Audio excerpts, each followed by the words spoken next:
I think that should be all. Yep. That's all. Now let's get into the game. Hello everyone, I'm Cymatics and we're here with more Inscryption Kaycee mod. We got so far last time now, didn't we? That's a trick question. We did not. We didn't get that far last time. So we're gonna try and get a little further this time. And hopefully, maybe we'll have a little bit of luck. I'm not sure if we will, but hey, may as well try. Oh no, I haven't used the Kingfisher deck in a while. Squirrelfish, sure, why not? Single Candle, this one's been screwing me over a lot recently. Why not? We're not doing annoying starters. They're so bad.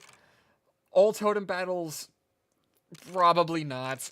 We're going to take the early game changes, I think. We want to keep this item, I think, probably. All boss battles being totems definitely seems like a good choice. And now I just need 10 more points. What would 10 more points be? No boss rares? Oh, that would be awful. I guess I'll go more difficult and then remove no hook. Yeah. Let's do that. Let's do that. We're on difficulty 11, which is a pain. Because, like, there's so many... Hello? Ah, there we go. There's so many modifiers that are just stacked on top of each other. It's just ridiculous, man. Ah. Like, what are we supposed to do about some of these things? I have no idea what I'm supposed to do with annoying cards. Because they're just bad. They're just bad. But I guess I could try using them. I don't know, man. I don't know. Right, what do we want? We want mostly birds, right? Well, actually, cat's not bad. And, tadpole's not bad either. It's not necessarily a fish deck, but, like, we can kind of run it like that. Because we have the squid. Which way do we want to go? Oh, actually, hold on. We're actually gonna go forward. The reason we go forward is we want to sacrifice the cat for the tadpole. Yeah. The reason that I want to do that, we got the cat, which is infinitely sacrificable. Then, we also have the tadpole, which I can just put on the field without a sacrifice. If we put one on top of the other, and we draw into that tadpole, we always have one sacrifice without even using the squirrel on our turn. So that's already good. This is a good start. I have declared. Yeah. I don't believe that we win this turn, but I think that we are capable of winning this, like, this round. Oh, heck yeah. Oh, heck yeah. That's so much power. Oh, and it turns into a bullfrog. I didn't even realize that, but I guess, hey, we have a bullfrog now. It doesn't really matter. You're gonna turn into an elk, which is fine by me. It is so fine by me. Okay, so I have a better understanding of how that little tentacle thing works. It gets stronger the longer time goes, right? But only to a certain extent. It's weird. It's weird. I'll explain it more when I actually get to use it again. Because I feel like if I don't do that, I'll be doing a disservice to the explanation of the card.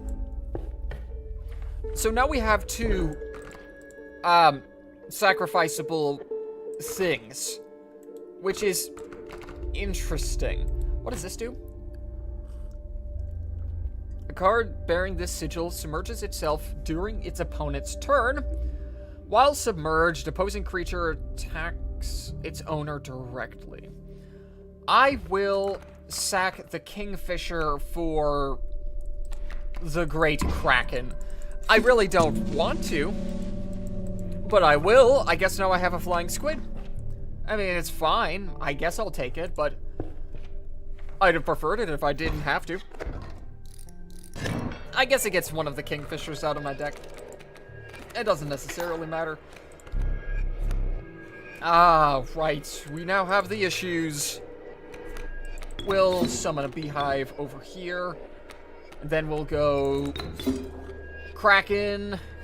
I guess we'll go Kraken over here just to make sure that I get instant value. I mean, that sounds like a pretty good idea. Because that'll give me a bee, which will also have infinite sacrifices. This is a weird deck. I'm not sure how I like this one. Do I like this deck? Because, like, yeah, I now have a lot of sacrifices, but I don't think I can do anything with those sacrifices. Like, at all. Oh, right, I have to draw a card. Yes, draw a card. Oh, right, the card that I was thinking. This frickin' goober over here. What was this? Oh, wait. Hold on. Ah, I remember. So this was the squid that I just summoned. That's the squid I just summoned. That does a lot of explaining.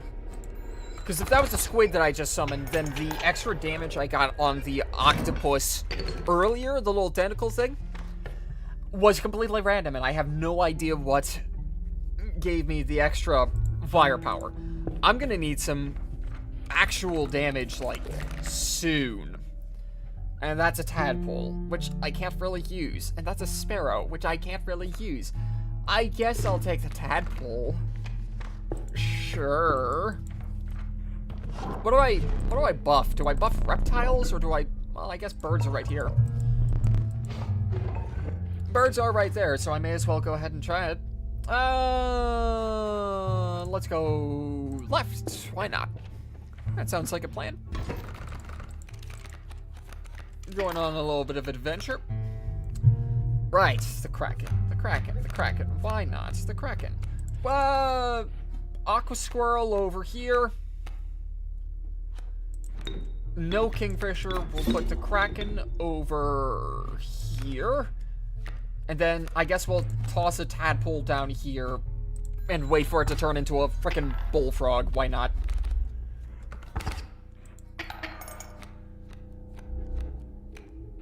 Now, notably, I actually wouldn't mind.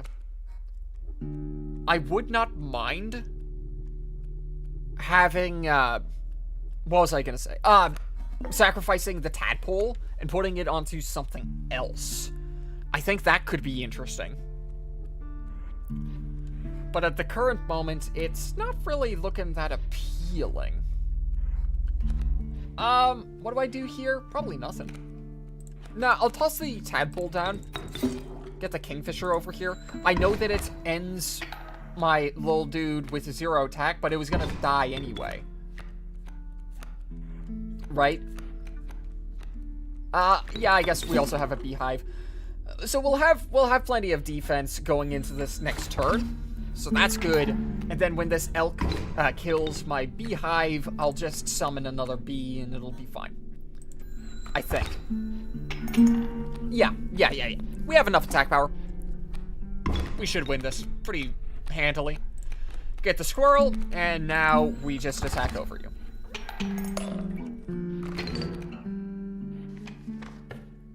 We're doing pretty good, I think. Hello there, good sir. How are you doing? Me, myself, I've been struggling doing Inscryption. It's been a time. Oh my gosh.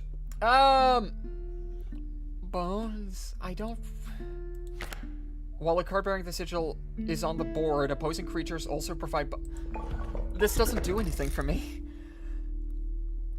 This doesn't do anything for me. I'm not running into bones, I'm running into pure sacrifice. Alright, tadpole, I guess we can get that out of here. Kingfisher? Sure, why not? It now double swims. Not only does it double swim, it gets stronger. Wow, that's crazy. Aye.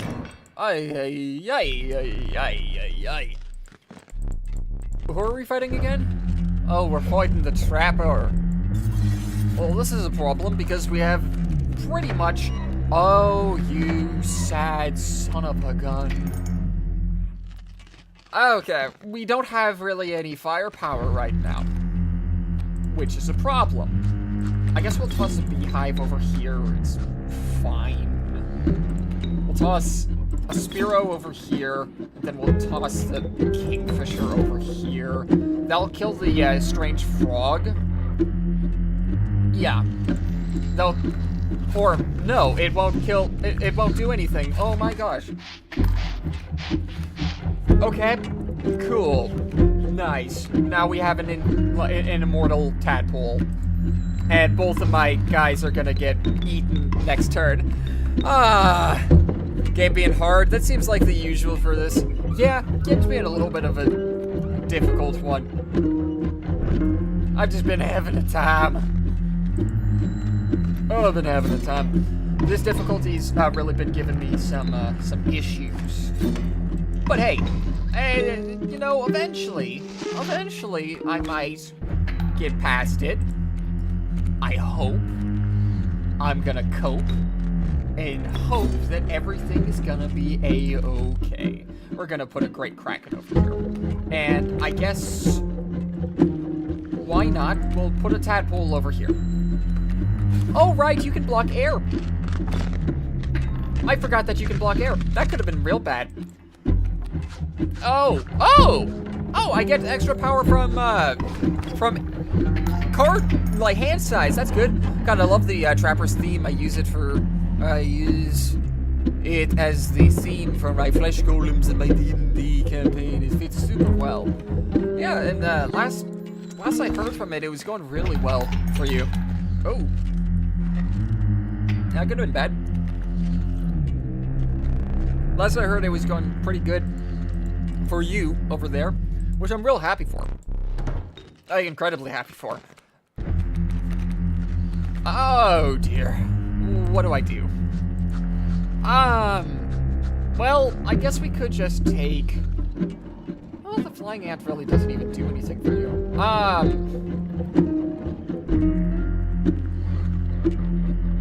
I'll take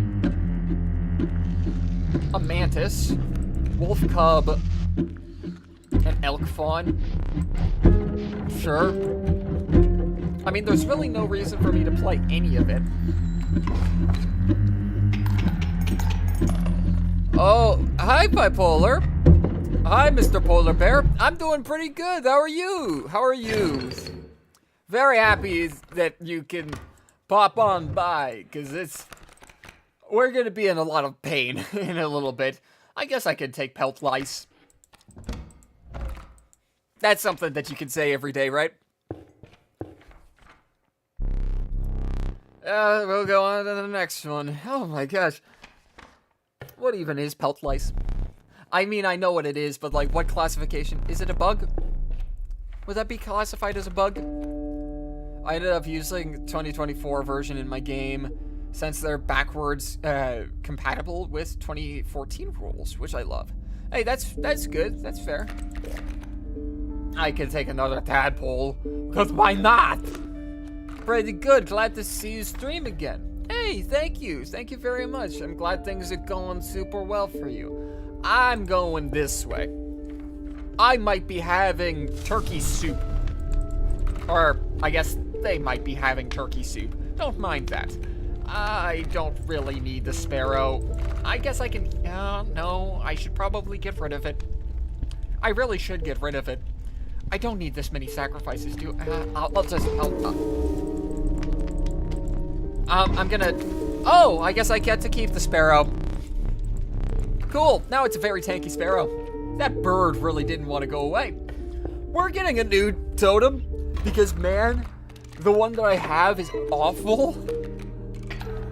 It's so bad. Like, it's so unbelievably bad. I get nothing from it, pretty much. Pelt lice. I'm not gonna be able to even summon it. So, I'm losing my mind. You're reading these chat messages like you're Nico Bellic from GTA 4. I have no idea what you're talking about, but hey, I guess I'll take that as a compliment. I think. I hope. I'm a little bit tired, if you couldn't tell. So, we're just gonna continue going. And maybe, hopefully, we just won't die. And that's just how the story's gonna go. Hey, actually, I think I could just leave this card on the field. Oh. I'm so happy that I said something about that. I said that I could leave that card on the field, and like that, it just goes poof, and it dies. I mean, I probably should have expected that, but hey, I was really hoping that eventually I wasn't gonna have to deal with that. And you're gonna attack my sparrow, and also a stump, but that's gonna do pretty much nothing. Why are you attacking the stump, you freaking idiot? Now I have a beehive, but I can do nothing with a beehive right now, so I'm just gonna attack you. I mean, why not? It seems like the natural order of progression. My goodness, how is this gonna get any worse? I'm gonna go to the right. I don't have any cards that I necessarily want to copy. Great White seems pretty good. That seems pretty good. Kuko is pretty good too, though. I'll take the Kuko. Just to really clog up the enemy board. But just know, I was really thinking about taking that. Ooh. I was really thinking about taking the what's it called, the shark. All right, well, I guess birds create dams now. Because why not? If I'm reading correctly, isn't there a moment in this game, story mode, where you can make a card which you can use? Yes, actually, there absolutely is. You know, I'm thinking I might even be able to play this game again, considering my audience might not have seen the original game. Hey, and you know what? I'd be absolutely fine with that. Because this game was real good. We're gonna go Kuko, which will create a broken egg over there, which is so nice. And I guess I could also summon a, well, yeah, let's just leave it here. We'll leave it here. Yeah, so you can make a card for yourself, and the only way that you do that is if you die. The way that it works is one of the players manages to wander into the cabin, right? And then they play a game with this dude, which is called Leshy, right? And then you die, or like you lose the game. Instead of letting you go, he takes a picture of you. But this ain't no ordinary camera. What this camera does is it steals your soul, or something like that. And then it puts your soul into the card, and now you're the card. In which you can get that card in your next run as help. That's how that works. It makes you use an image for it, right? Yeah, it does. Well, the game gives you the image. So, like, you don't really have to do that much work for it. But that's how the game goes. This is the most important thing to be knowing. Not anything else, right? Oh, great Kraken. I guess I'll be tossing this over here. I hope I don't die. I think I die. I think I actually have to use this hook I have to use this hook. I think. What do I got? I got a sparrow. Well, that prevents me from needing to use the hook right now. So that good. That is good.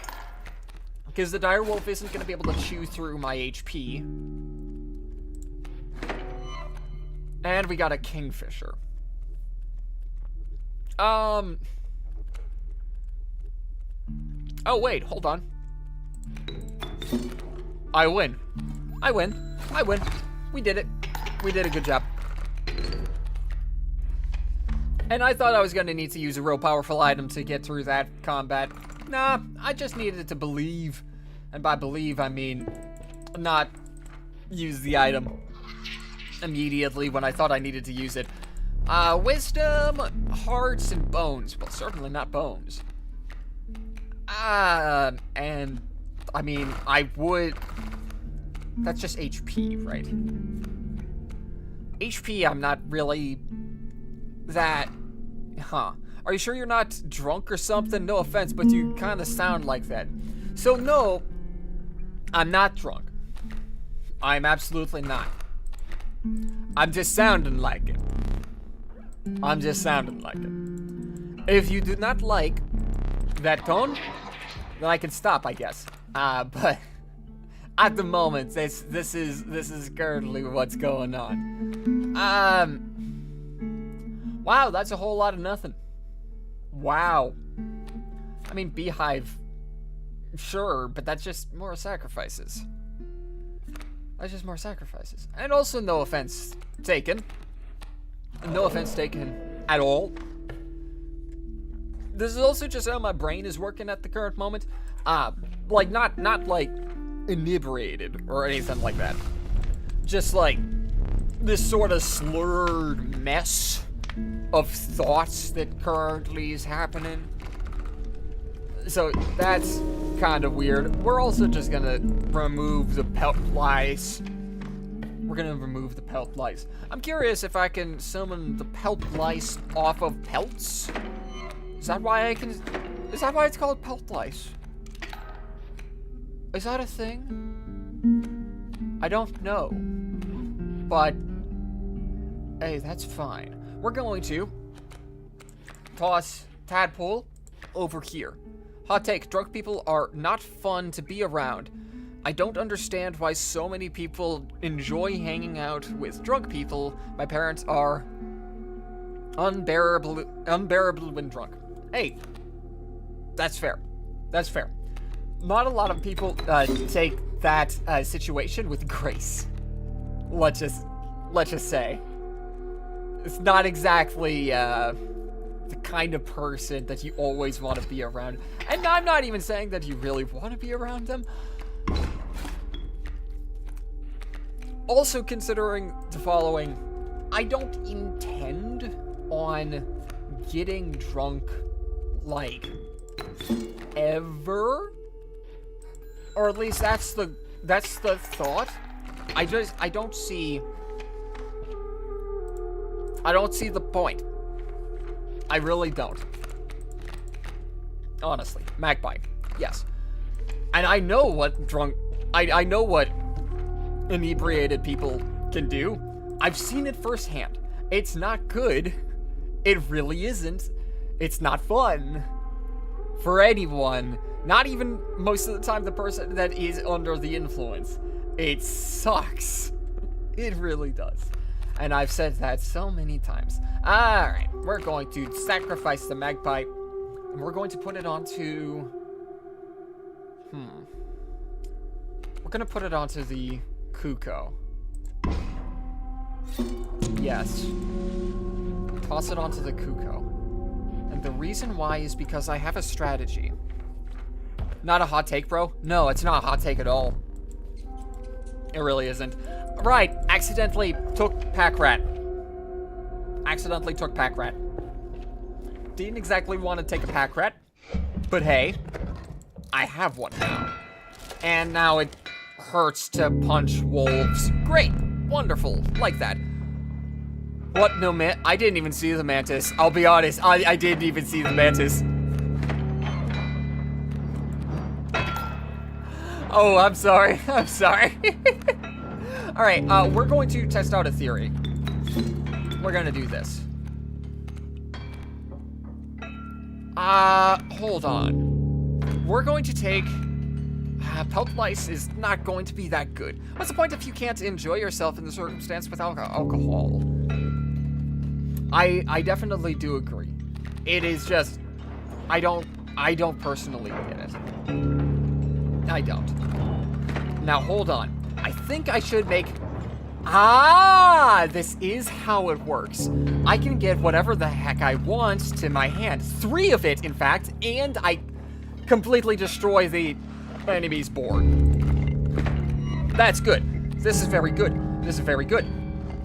Now, the pack mule never spawns in, the coyote will never spawn in, and whatever's in this 3rd slot won't spawn in.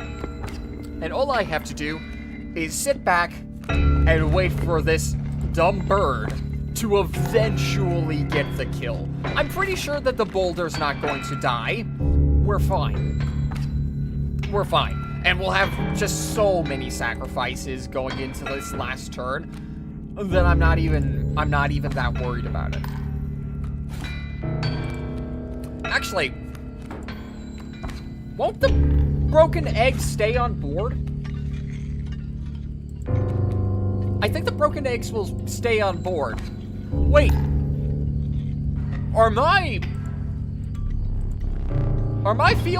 Is my field going to be blocked? I might be in trouble. Like a lot of trouble. Yeah, the broken eggs are still there. Alright, I guess I have to wait for this adder to do stuff. Which it already did. Fantastic. What do I do here?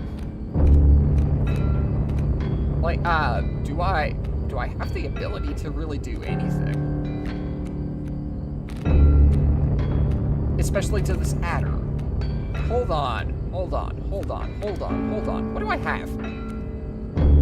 Not a single frickin' thing that actually helps me. Okay, so what we're going to do is we're not going to put that there. We're actually going to put this here and summon this beehive. Hear me out. What this beehive will do is it will get me a bee. It will get me a bee. And this bee will be summoned right here. And get 1 point of damage. And that's the furthest I have thought about for this. How do I... Oh, wait, I know how I went. At least this should be how this works. Where are you? Where did it go? Kingfisher. Kingfisher is going to attack over the adder, which I would prefer it not to do, but then it's going to dip underground. And then it will evolve, coming back overground, and now I will be doing 2 damage per swing. Now that I'm doing 2 damage per swing, I will eventually, slowly make my way through this enemy. I have realized the power of this new totem. I now understand, because what this does is it allows all of my abilities that I have been using to activate 3 times. My parents are smokers and drinkers, which is why I'm so against drugs and alcohol. Hey, you don't really... Like, I get it, man. It's not glamorous, to say the least. I get it.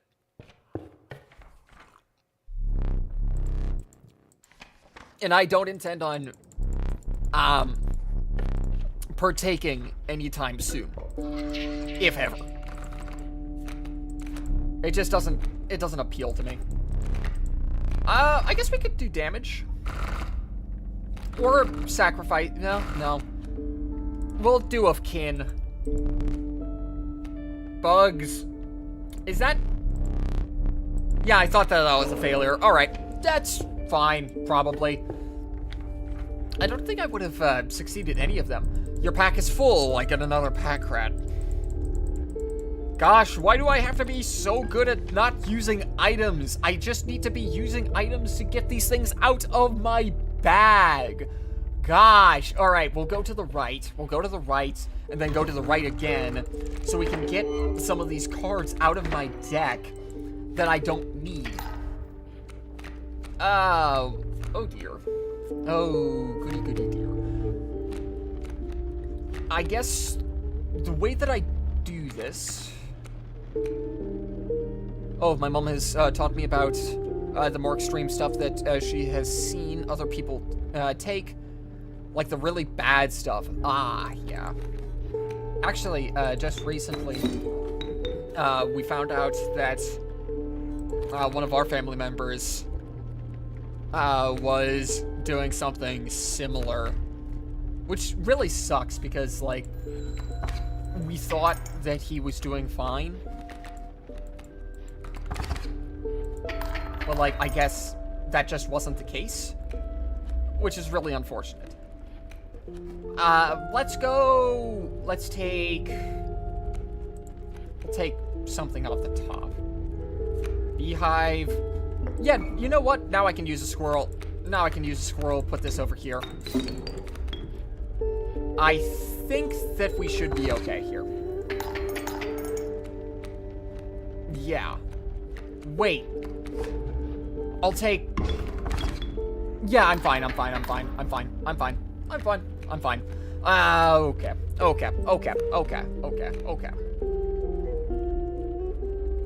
Pulp Lice is not doing it. Like, at all. So I can't sacrifice dams, which is not great. I guess I'll just go ahead and steal this, like, now.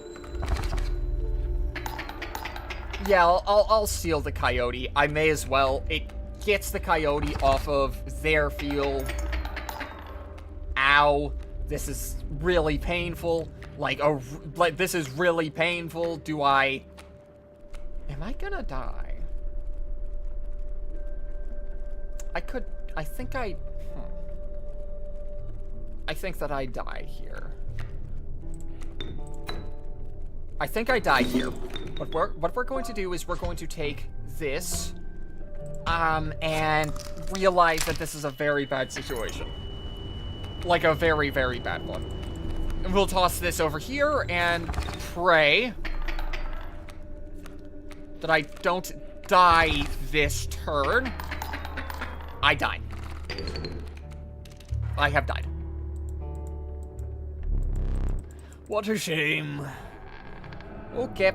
Thank you, Lesh. Thank you, buddy. Super happy that you could, just give me a big ol' hug when I needed it so very much.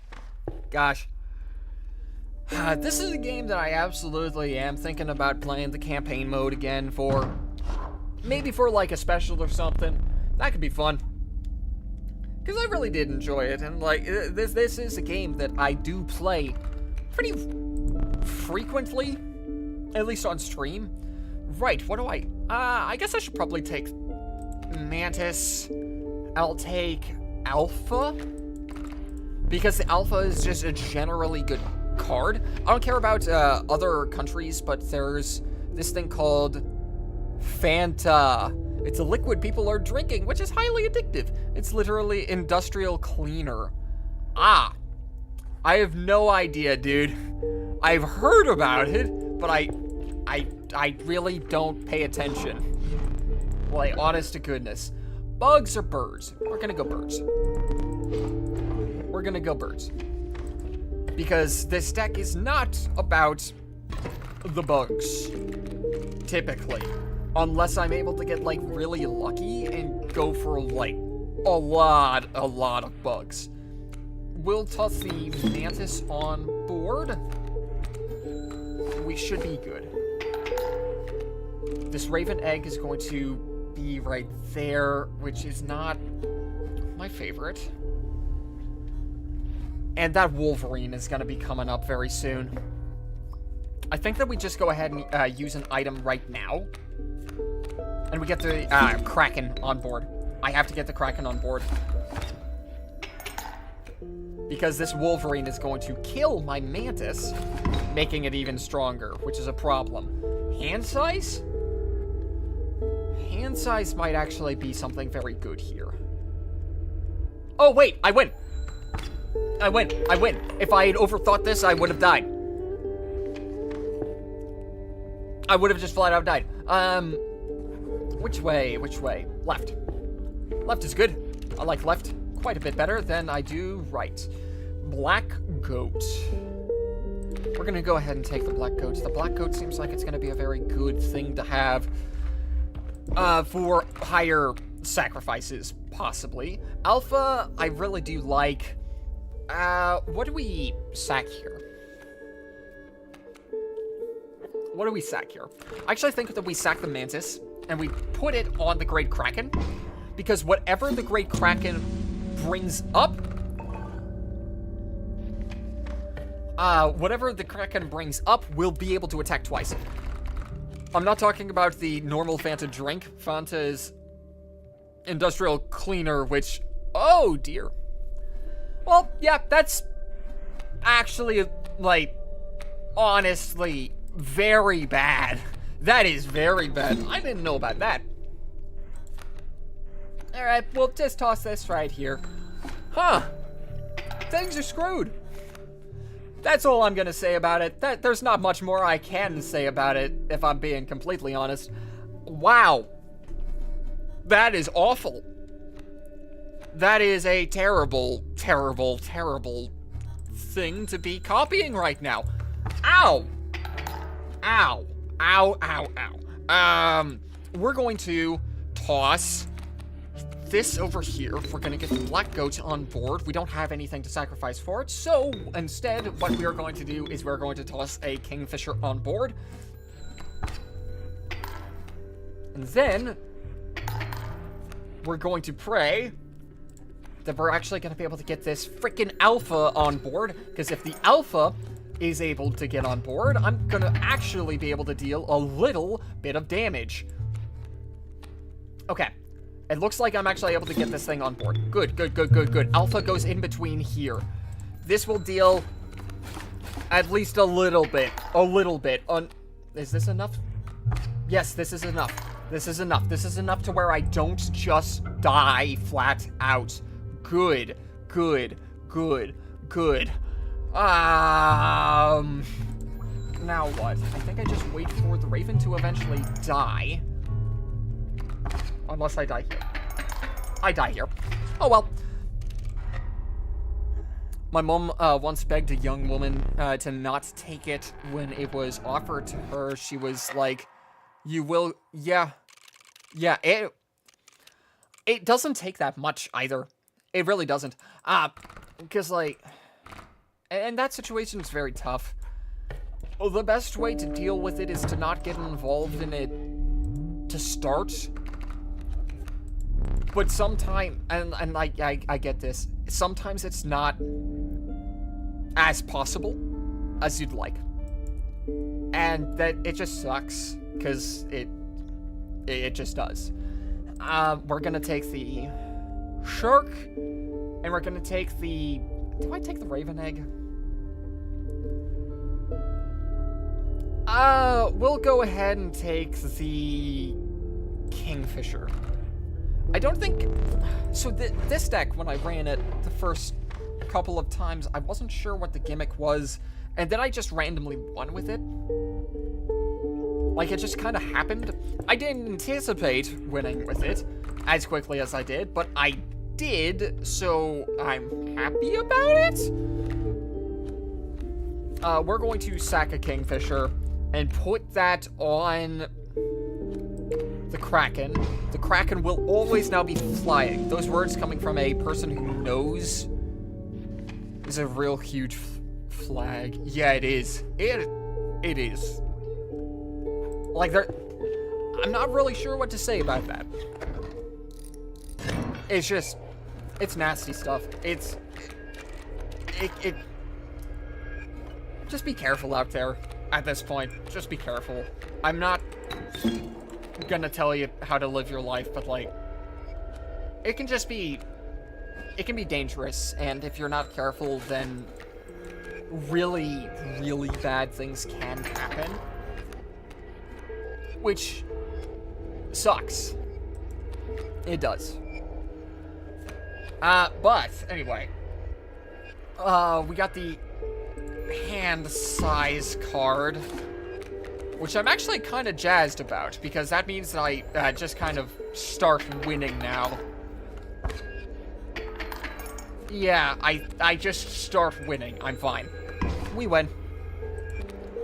I have to kind of hope that my Kraken actually gives me something good, though. It's real easy for normal people to fall into stuff. It honestly reminds me... Yep.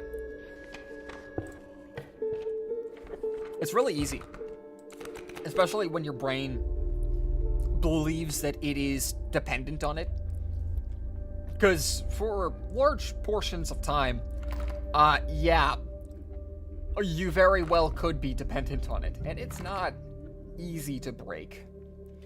Alright, so 1, 2, 3, 4, 5, 6. I actually don't have enough for the turkey vulture. We're gonna take it, though. We're gonna take it, though. We're not... This is what we call an... Oh, frickin'! This is what we call an investment. That's what we call an investment. It'll be fine. It'll be fine. But, speaking of games that I was planning on replaying, one of the first ones was Call of Cthulhu, because, of course, I played Call of Cthulhu before. It was the first game I had played on my channel, and I think it would be interesting to see what it is with new eyes. I don't know. That seems like it could be very fun. We're gonna toss the pack right over. I don't care. I do not. You know what? I'm using this. I'm using this right now. I just need to get this frickin' item out of my pack so I stop drawing into it. I just need to stop having that item so I can stop, like, being blocked by that item every single time. And then we're gonna summon the Great White next turn. Yes, I have got you. However, this is you attempting to remove bones from the equation, and I'd prefer it if you didn't. I really would. Now what? Do I want to put the pack rat ability on something else? Probably. And I don't have any way of getting a totem. At the moment, I'm currently into birds. I am currently spec'd into birds. I don't think that I can really remove anything of use. Let's go to the left. Let's go to the left. Bone cost cards aren't going to be the best for me. Let's just take... Oh, actually, that's good. That's good. Getting the goat, that's pretty darn good. Because I got a Great White that can very easily use that. Oh, what do I do here? Like, the Kingfisher, I could just try and sack. Actually, at this point, I'm gonna try and sack the Kingfishers. Okay, this is something that does nothing for me. Great. This does nothing for me. You know, I kind of hate how mainstream media vilifies D&D, kind of does that in its pre-written adventures, which is a decent example. At that point, it just becomes, how dangerous is it? What you're thinking, I guess. It's hard to say, man. It's hard to say. I can't... So I'm not going to say, because I don't have any expert opinion on it. Just to be completely honest. Oh, frick. Okay, we'll go neutral here. We will go neutral. We will go neutral. That's fine. Alright. What we do is we punch him. Oh! It punches the bull! Oh, never mind, I'm fine. Never mind, I am absolutely A-okay. I don't know why I was even concerned there. Well, I know why I was concerned there. The reason I was concerned there is because I very, very much thought that, that bull was not going to block my card, and I was going to punch over the bull, and then the bull was going to eat calamari. Very quick. Let's go to the right. It's just that cultists in that game tend to be thought about in the same light as creatures like orcs or goblins, pure evil beings who deserve to be brutally punished. Yeah. It really depends. It really depends. There are certain things that are just harmful, and there are certain things that are not. And then there are other things that are sometimes harmful and sometimes not harmful. Like, I can't make a judgment one way or the other right now. I do not have the mental faculties to be thinking of that at the moment. Because it's a tough one. Especially for, since for quite a while, Dungeons & Dragons was seen as a kind of culty activity. So, yeah, that doesn't really help, right? I don't know, man. I don't know. What do we do here? Pray? I think we pray. I think that we just, honest to goodness, pray. We're gonna toss the Great Kraken over here, get all of 1 damage down, take 3. Ow! That's a problem. Is that turn order? I think that's turns. Turns. Good.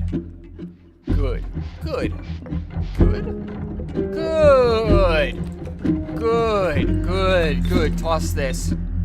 I understand your perspective. I just think that it's an interesting topic. Yeah, it is definitely an interesting topic. It just, I find it hard to give judgment one way or the other on this one in particular. I'm saying that as if I've given judgment on other things, but like, I really try my best not to. But it is interesting. And actually, oh, frick. Okay, well, I have no attack power on my turn. But I will be getting another pelt. I guess I have another pelt. We'll toss the Kingfisher on board. I hope that you can't summon anything else. Well, shoot, you summoned another thing. You summoned another thing. How dare you? How dare you, sir? How dare you attempt to do something that I cannot do at this current moment in time? Kingfisher, once again, put the Kingfisher down. We're gonna get exactly 1 point of damage because this bullfrog is going to be a little bit of a jerk and block my other dude. Now I'm gonna kill this Kingfisher. It's gonna be fine. Yeah, just recently in my Pathfinder campaign, I made a couple of changes to some of the world building things. One of them was one of the groups was originally going to be a cult group that was mostly focused on pain. However, I've shifted their view quite a bit. I've shifted it to more resemble the nature of Earth and Earth defending itself. Now, it's a very weird interpretation because at this current moment, or typically, the way that works is they'll send plants and stuff like that. They'll send the Earth, like the Earth will quake before you and stuff like that. However, the way that I'm interpreting it is I have zombies. I have undead. And the reason why I have undead creatures on the side of them is because on Earth, something very earthly is death. It is. Skeletons and zombies and things like that, they're all creatures that technically come from the earth. Directly. So instead of making it the undead are an unnatural thing that are caused by breaking the cycle of the world. No, I've decided that instead of viewing it like that, we're gonna view it as it is the earth trying to defend the cyclical nature of life in it of itself. Because everything dies and everything lives, and everyone's going to eventually come around to see, or like a lot of people are going to come around and see that these cultists are not exactly what they seem. Because they aren't exactly cultists. They're just people that are trying to bring balance to the world through time. Anyway, that's good. You know, my campaign has all sorts of characters which exist to provide commentary on stuff like this. I think a cult member would be an interesting character to bring light to. I see. You're absolutely right. And again, as I was just saying, the characters that I originally introduced into my campaign to be basically my excuse to put undead dudes in my Mafia campaign, I've transformed them into something that more closely resembles what I need them to be in my current campaign. Because, yes, it is mob shenanigans, but I have to figure out how to bring mob shenanigans to a grand scale.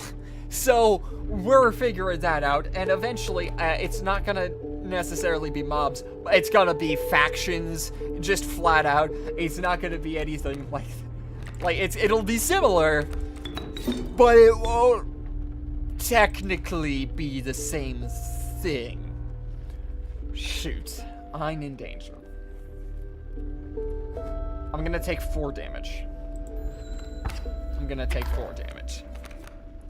What creature do I get from this? Nothing good. Shucks. Really nothing good.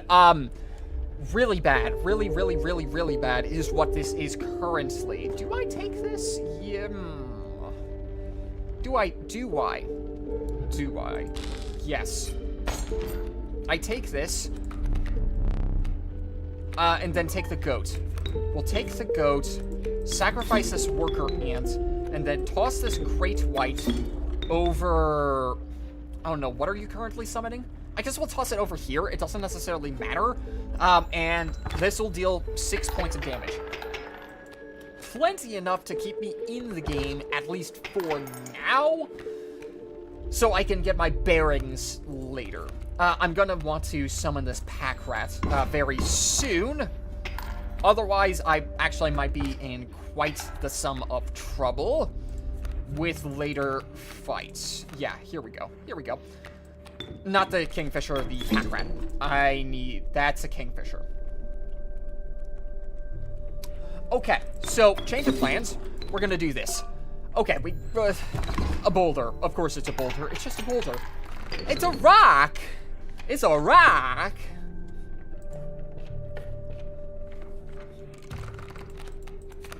Yeah. But, like, in the end, what a cult is just a group of people that believe the same thing in a very roundabout way. It's like it can be defined as a lot of things. Actually, I can probably look it up. I'm not going to, but I could probably look it up. It's just a set of characteristics, and that set of characteristics can be inhabited by a lot of people. So, I don't know. It's hard to say. All right, we're going to toss a bullfrog onto the field, which will get me an item. Right. Now what? I guess I can grab the squirrel so I can put the deuce on the field. We're tossing the deuce on the field, which will protect me from ants for 1 turn. Now what? Now we wait. No, we can't wait. What we do is we snip the worker ant, or at least that worker ant, and then we take the boulder. Boulder is going to go, I don't know, here. That seems like a good spot for a boulder. And we wait. Oh, frick. Rat! Rat! I don't need a rat. I don't need a rat at all. I think I'm dead. I'm dead.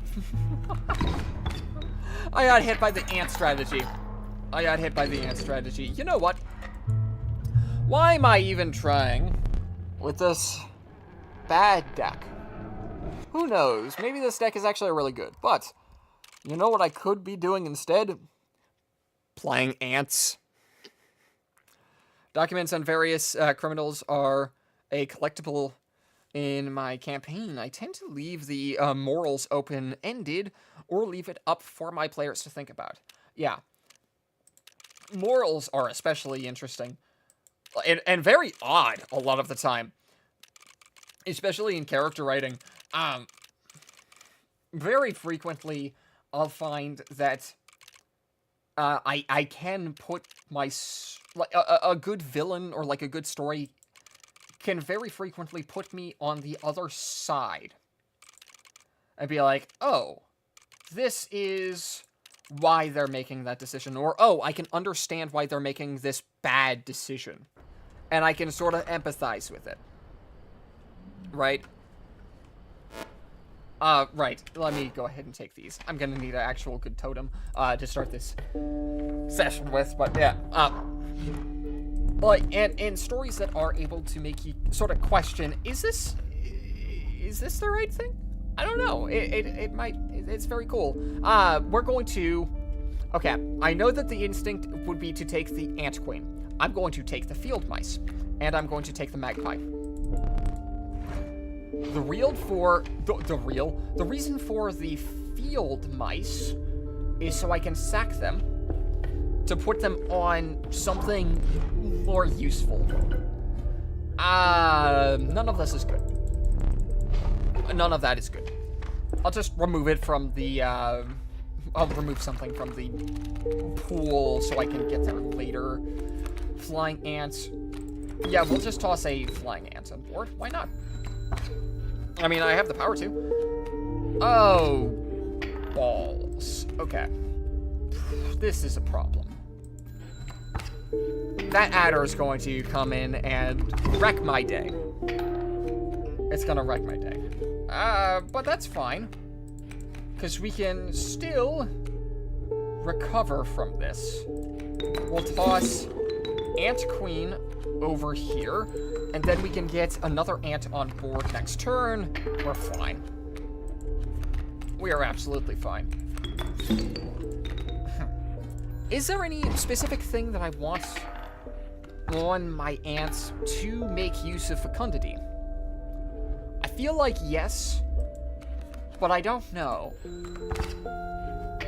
I feel like yes. Also, in the previous campaign, I was really excited for. The previous one that I ran in, like, actual 5e, the one with, like Tiamat and Bahamut. I just recently got a really good idea from someone I know, where I can massively simplify a lot of the sections of the world super easily. It's not even that difficult. Because all I have to do... mealworm, that's not bad. All I would have to do is change the perspective of the campaign slightly. Instead of, oh, I want to take over the world, or shenanigans like that. Not necessarily, don't make the immediate. Don't make the immediate thing. I'm gonna take over the world. The immediate thing is, I want to unleash all of hell to just see what'll happen. See what'll happen. And I know exactly how I can do that. Anyway, in a campaign all about morals and judgment, a collectible being documents on prisoners fits in perfectly with these themes. Oh, absolutely it does. Absolutely. And it's also like a nice little Easter egg that you can find throughout the campaign. It's very nice. It's very nice. What do I do here? I take this off the top. Yeah. Take that off the top. And go neutral for... Oh, well, that I'm gonna have to not be going neutral anymore. I cannot be going neutral right about now. How do I get this to function?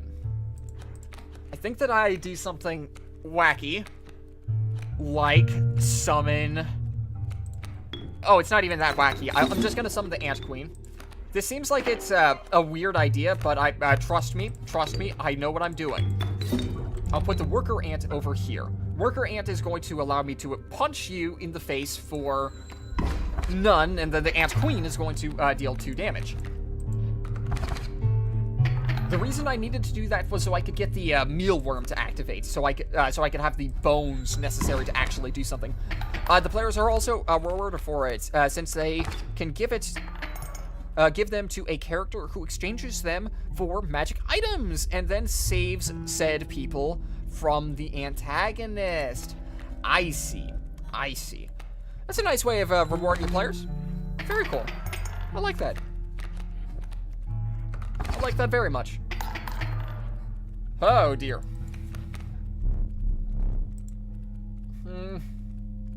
This one I'll actually take. I'll just take the surrender. There's no reason for me to continue doing that. We're gonna go to the left, by the way. Beehive. Don't mind if I do. Going to the left for a better totem than ants that can push each other around. Ants that stink are pretty good. No, but like they're pretty good. If everything stinks, then nothing does, I guess. Oh, this does stink. Flying ants. Go do my dirty work. Or something, I don't know. If you got any ideas for a morally gray prisoner, I'd love to hear them. Oh gosh.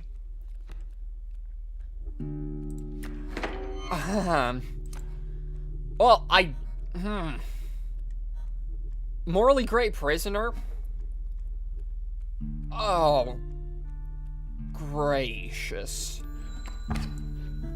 I can't think of one off the top of my head, because that's something that would need to be, like, really well thought out in the meantime. I can't think of one off the top of my head right now. Toss this in front of here. That's good. Yes. Yes, that is good. Now I will be doing 1 damage for 1 Now I'm not doing that anymore. Okay, well, that's a problem. We're going to toss Mealworm over here. Summon the Magpie for Ant Queen. And then we're going to toss the Ant Queen over here to attack the Skink. And that'll get me another ant. Fantastic. This should put me ahead, like, pretty reasonably.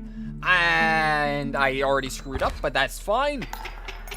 I just need to pick up a sacrifice this coming up turn. Yes. we go. Perfect. We're winning. Morally gray. Well, I guess morally gray would, in turn, it could be very easy. It's like something, like I needed to steal something so I could eat, or something like that. Or I needed to steal something for my family to live. Right? Or they were wrongfully accused of a crime and they escaped the prison. And now they are a fugitive everywhere they go. That could be interesting. It doesn't need to be super complicated since the characters have a very minor role. But hey, it's still okay if you don't have any off the top of your head. I didn't. Those were just things that I didn't expect the kind of question at this current moment. So that's why I was having a little bit of difficulty, but I think I got a couple of ideas. Because there is the classic I'm gonna steal to save other people. Very Robin Hood of them. Oh, okay. We go this way. Yeah. I really don't want to. I guess there is another instance where you have. I'm not sure if you've seen the Boondock Saints, but Boondock Saints, the way that, without spoiling too much, the premise is, we got a couple of guys, a couple of dudes, that were really sick, or that got targeted by a mob group, and were going to be killed. What happens instead is those mob dudes are not able to kill the two guys that they were targeting, and instead caused those survivors, two brothers, to go on a rampage, killing as many mob people as possible. So they're killing bad people, but they're still killing. So is that morally justified because they're killing bad people, or is it never a good idea to kill someone? You could have someone that is actively trying to kill other people that are, like, outrageously nefarious or something like that. But it's still a murder. In Dungeons and Dragons, that might be a little hard to do. Just a little. You know, considering the fact that the main pastime of a bunch of characters and a bunch of players will be, I'm gonna do a murder on a lot of the other things in the area, because that's what we do as adventurers. But it's something to think about. These characters are also a way for me to make various references, as which that it is very fun. Yeah, absolutely. One of those references you can do is to Boondock Saints. If you want to have a situation where that's ever, like, applicable. If that makes sense. We'll go, I guess we can go Ant Queen with fecundity. Like, it's not my favorite, though. It really is not. Really not. You know, you literally just described one of my, 2 BBEGs. Really? Did I? Which one?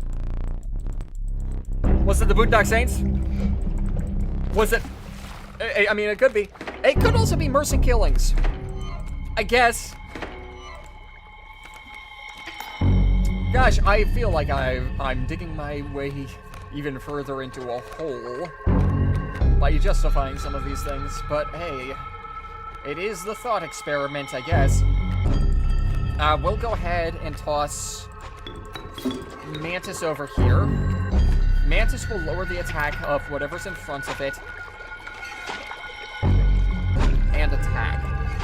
We'll toss Aqua Squirrel over here. You'll steal an Aqua Squirrel, which will do you no good. It'll do you no good at all. And now, we're just going to do this. we're just going to...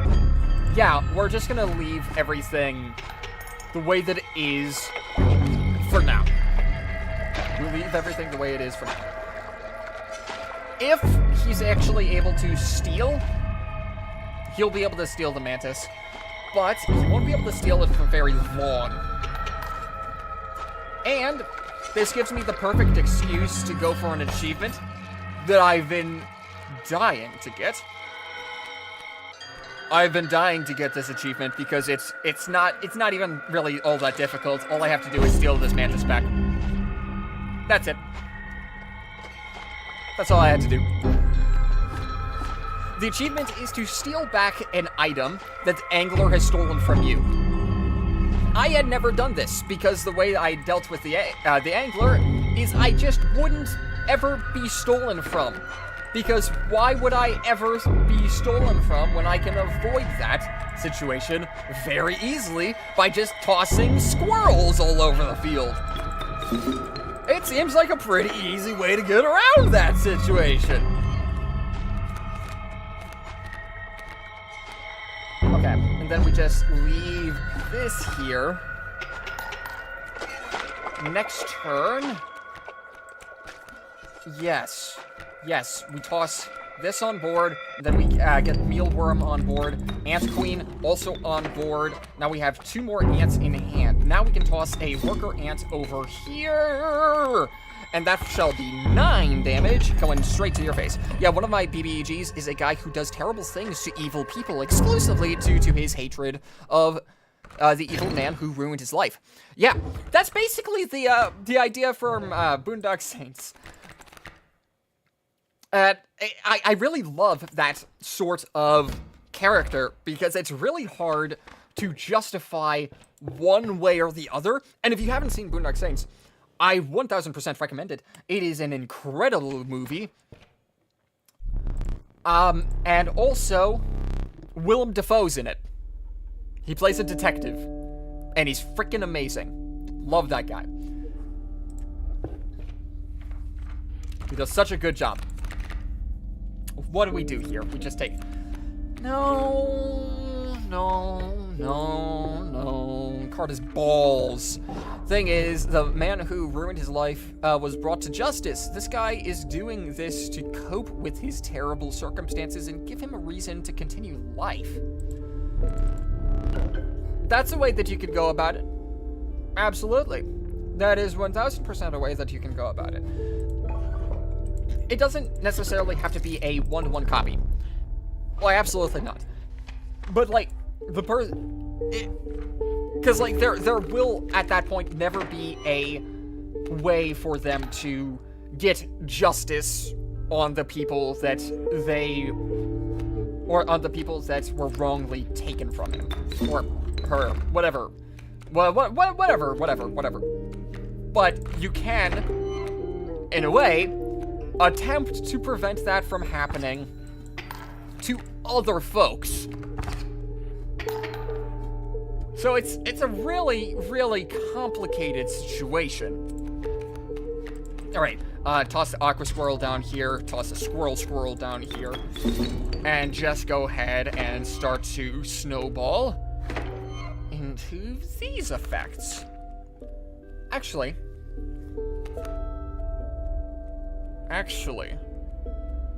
hold on. If, I would die from that.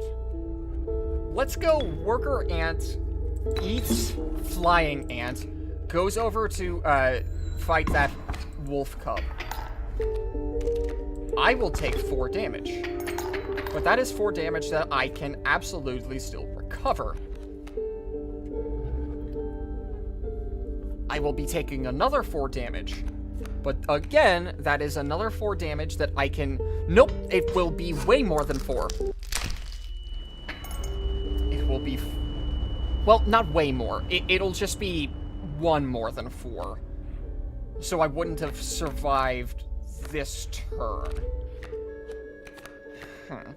Okay, here's what we do. We toss a skunk in front of you.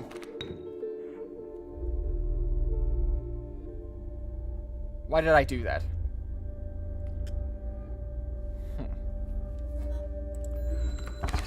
because at the time it seemed like a good idea. Okay. This is a problem. Like a really, really, really big problem. Okay. Okay. Okay. I see a way out. I see a way out. Sack that, sack that. Toss worker queen, or sorry, ant queen over here. Kill the wolf. Now I have to take 2 damage, but that's not the end of the world yet. Now we get a worker ant in front of this wolf cub, and we leave it at that. A bone card would actually be really good.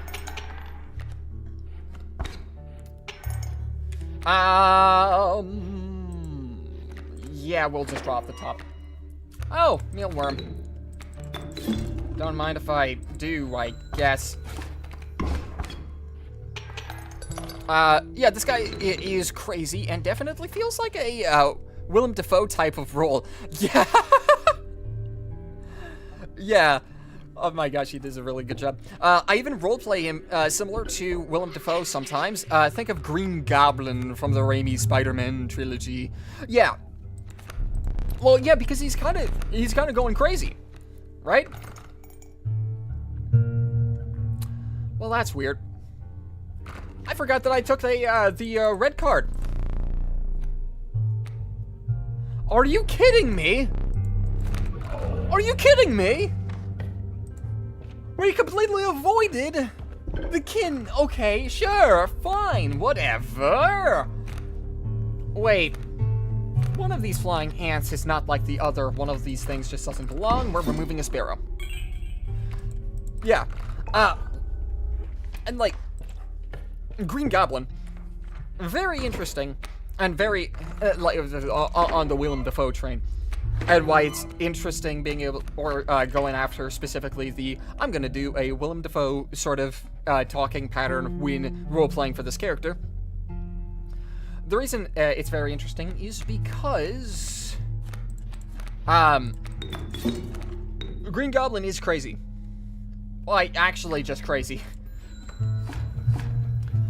So, like, seeing how that, or like that voice is already lending itself very easily to that sort of role, if that makes sense. Not what I want to see. Not what I want to see at all. We're gonna toss Aqua Squirrel over here. Worker Ant is gonna go here. Yeah, we should be fine. We should be okay.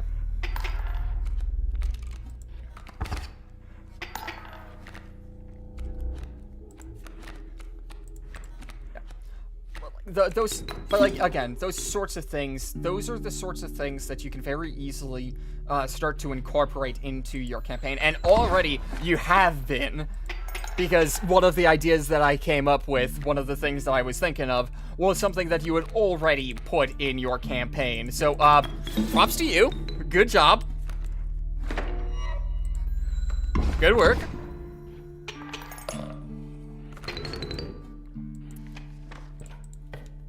You've beaten me to the proverbial punchline, I guess. Kin, damage. I can't do damage. No, gosh, I'm taking kin. Bugs? Oh, that's bugs. That's all bugs. Success? Bug? No. Bug? No. Bug? Yes, but do I really want to? Yes. I think I do. Crazy guy with a tragic backstory who is also crazy smart and hates the party is a perfect recipe for great BBEG. Absolutely.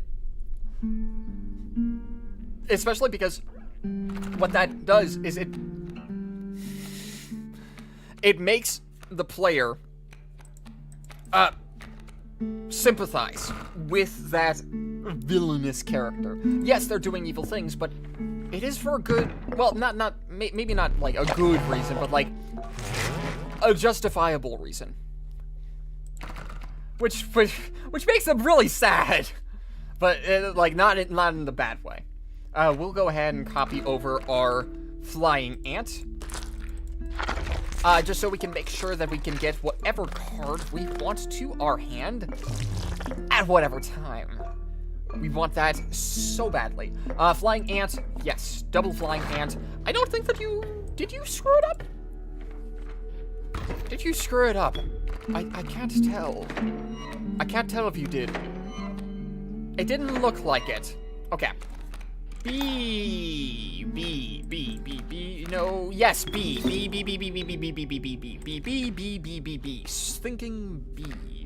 thinking B. We're gonna think B all over the place until B has nowhere left to be B'd. What did I just say? I have no idea. Anyway, we're going to toss these over here. We're gonna toss the ant queen here just to make sure that I don't die to a direwolf pup. And we are going to toss a worker ant to kill this rabbit. Sounds like a pretty good idea. Thank you, me. And now we wait. Now we just wait. Yes, this wolf will be spawning in, but it will not be enough to take down my ant queen. And it will be absolutely massacred by whatever is in front of it. He's also a trickster, mastermind type character, which I love. He ends up swooping in and taking everything from the other BBG at the last minute. Yeah, that's it. That's very interesting. So you have multiple BBEGs, one of which is more evil than the other one to like really get the biggest reaction out of them when they steal all the work at the very end. Good. That's good. We're gonna take the fan to make everything flying, just in case I run into an issue. Right. How do I deal with you? Not sure. I guess we can select the mantis for... There's nothing here that I would want to put the mantis ability on. There's nothing here that I'd want to put the mantis ability on. Skunk on Rattler. Skunk on Rattler. Yes. Yes. So you also got, like, charismatic, but notably, not a psychopath, not a sociopath. Very notably. It might not seem that important, but it really is. Because it makes this character feel more like they could have been one of the player characters.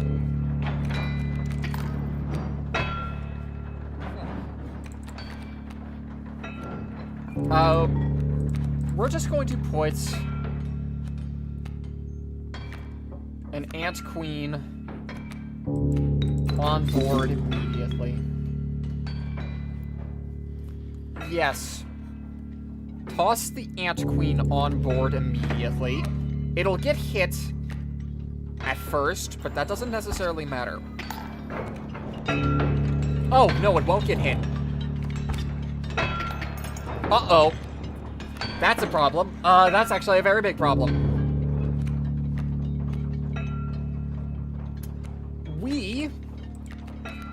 Actually, I'm not sure that it is. We're gonna toss this stinking beehive in front of this coyote, which is actually more to deal with the wolf cub behind the coyote. This this ant queen will just start to do her business, and that's what we need at the time. Rattler, actually, gonna be very good for the second part of this fight. Very important, very important. Flying ant, don't necessarily need it at this current time. Yes. Okay, we're doing really good. We're doing really good. Right now, the party thinks him as more of a rival right now, which will make the last-minute heel turn more likely to land, especially since they have wanted to kick his butt since session 3. That's fair. That's fair. Okay, but like, it is very, very difficult to get that sort of vibe correctly. And it seems like you've done it very, very well at that. Oh! The wolf jumped into, my gaping claws. Okay, cool. I'm starting to feel like a bracken right about now. Bracken being a creature from Lethal Company, if you had not seen the game. I need to... Alright, the reason I'm taking so long here is I don't want to clog up my field and just take the win right now. Because if I do that, I just clog up the board to clog up the board. There's no good for me to happen there. I could now, in theory, after all is said and done, summon the Rattler to weaken whatever's across from it and give me extra time to do other stuff.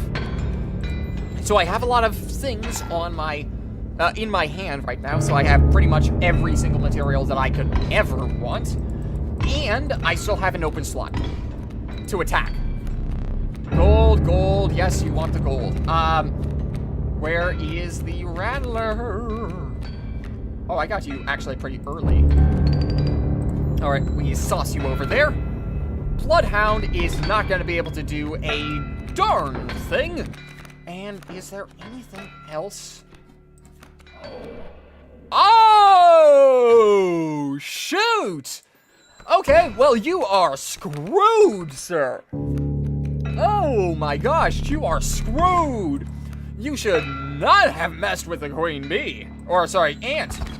Because this was not a queen ant, this was a Wendigo, I think. It'll make the ending and final fight against him really satisfying. Especially since I'm planning for them to get around an OP ability he has by just pushing him off a castle to his defeat.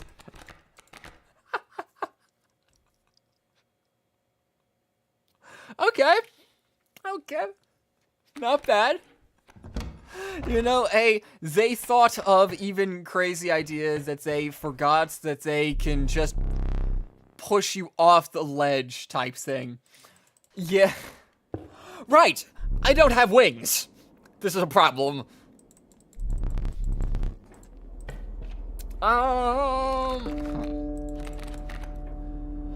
They finally get to this very end spot where it's just like, yes, I finally defeated. Oh no. Oh.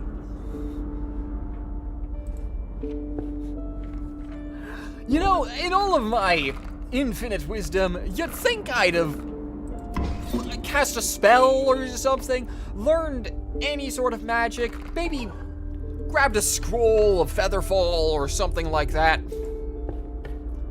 Oh, that would be wonderful. You know, it's gonna be really funny. If you have a warlock in your party, this is not even an issue. From a game mechanic standpoint, if you have a warlock on your party, you will not have to wait for them to figure out that they can shove this dude off of a cliff. All they will have to do is say, Eldritch Blast, and as long as they have the repelling blast invocation, that guy's going straight off the cliff. Just letting you know.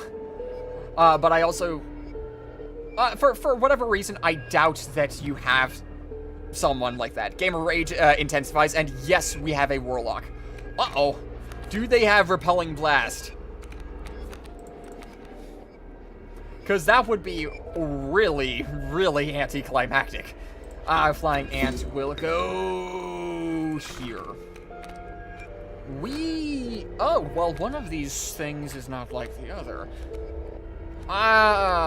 Do I take the strange larva? I think I might. No, strange larva is going to be too slow. It's going to be way too slow. Refute. Okay. I know how to deal with this. This flying ant is now going to go here. Now we go ahead and take... Oh, well... One of the fecundity ones is an evil liar. So we're going to take this one. We're going to take that one.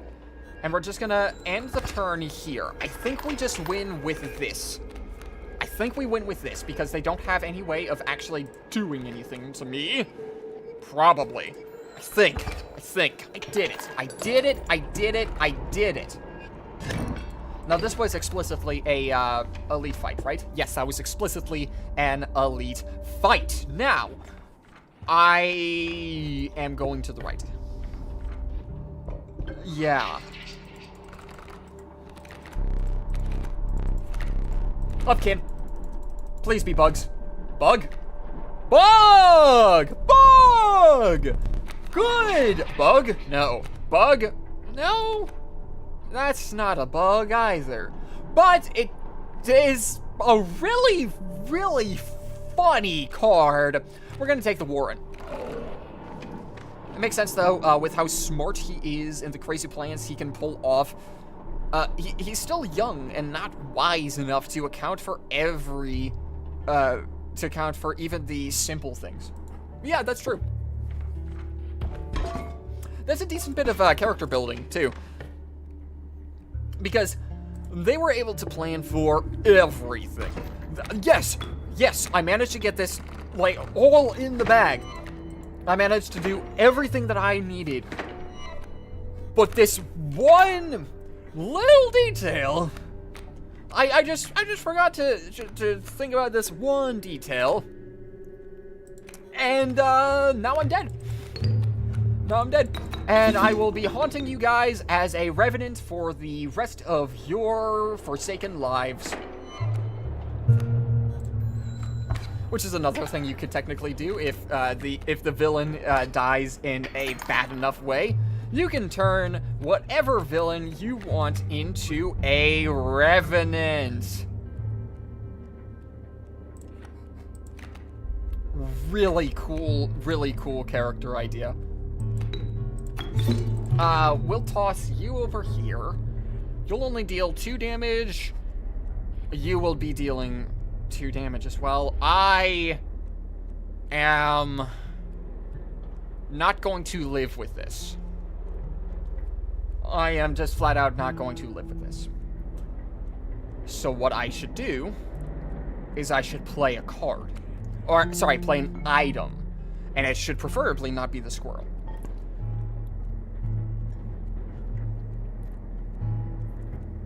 I'm going to make my creatures fly. Yes. I'm going to make my creatures fly. Which will put me in the lead. Well, it won't put me in the lead, but, like, it'll make it to where I don't just flat out die. Ant's gonna come over here. Good. Yes. We're fine. Aqua Squirrel goes over here. Perfect. Aqua Squirrel summons the strange larva.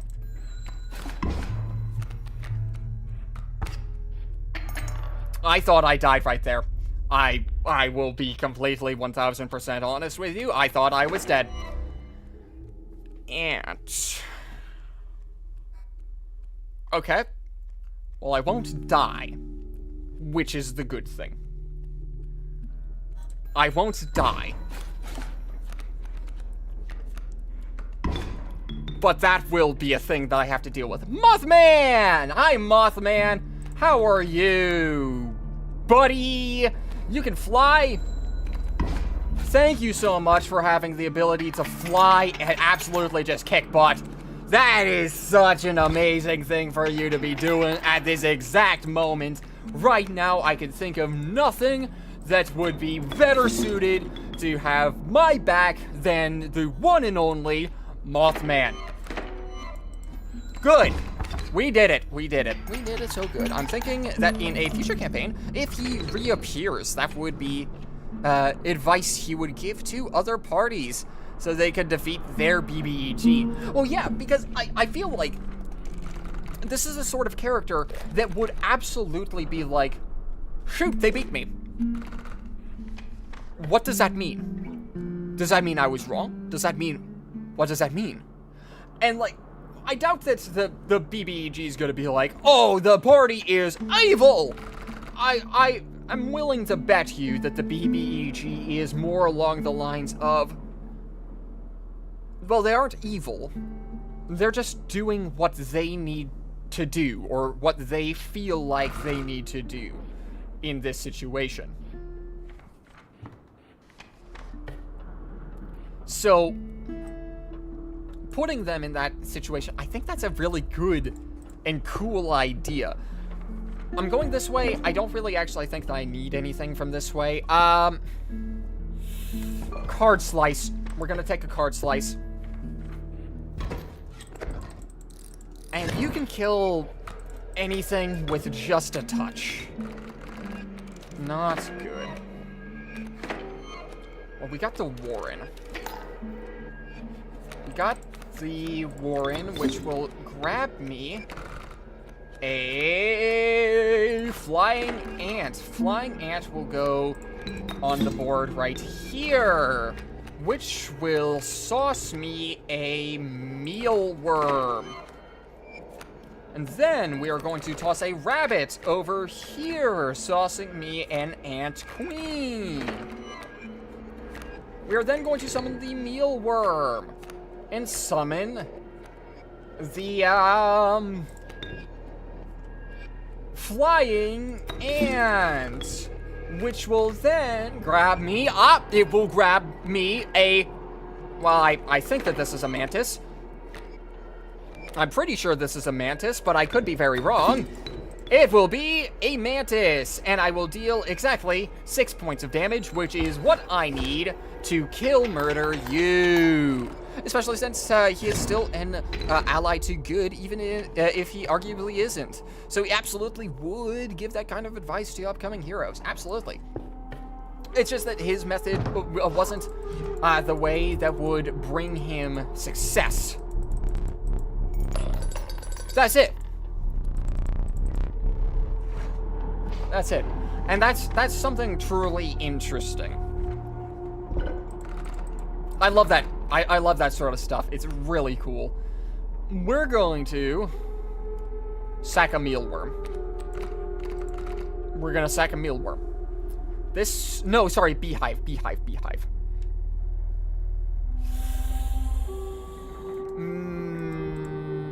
You know, maybe not. Maybe not. I can't think of a card that I necessarily want to, like, explicitly get out of here. Like, because the mealworm is explicitly helpful for me.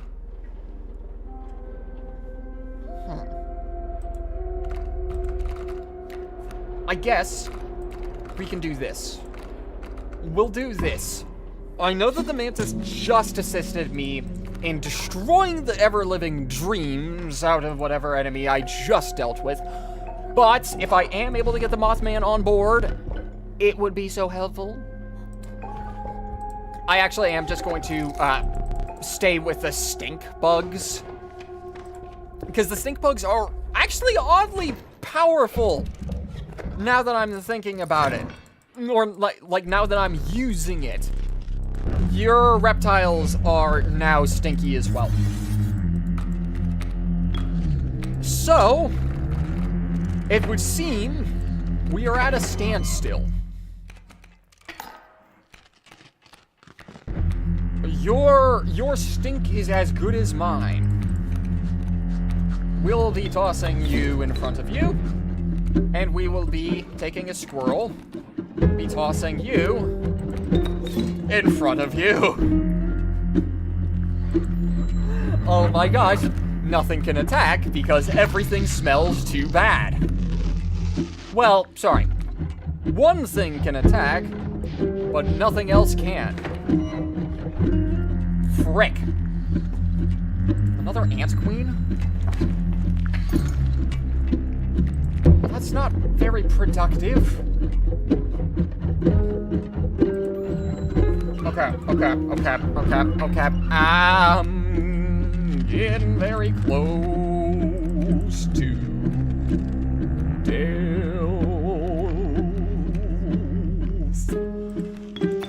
We're gonna toss Ant Queen over here. Now nothing can attack. Now, very, very, very nothing can attack. And we just wait now. All we have to do is wait. All we have to do is wait. I think that this stalemate might be going a little hard, actually. How do I ensure that I win this? I think that the way I do this is I try... I have to keep creatures in the first 2 slots. I think that the way that I win is I put something over here to kill this strange frog. Do I have anything specifically that would allow me to kill that strange frog? Dang it. That's no longer actually possible anymore. Okay. Well, now we have this. I think that the way I do this... Ooh. I have a way. It's just going to seem bad. We're going to toss a mealworm over here. Then we are going to toss an ant queen over here. Yeah. This will slowly chip away at the front 2 units. Yes. We'll slowly chip away at the front 2 units. Frick, no!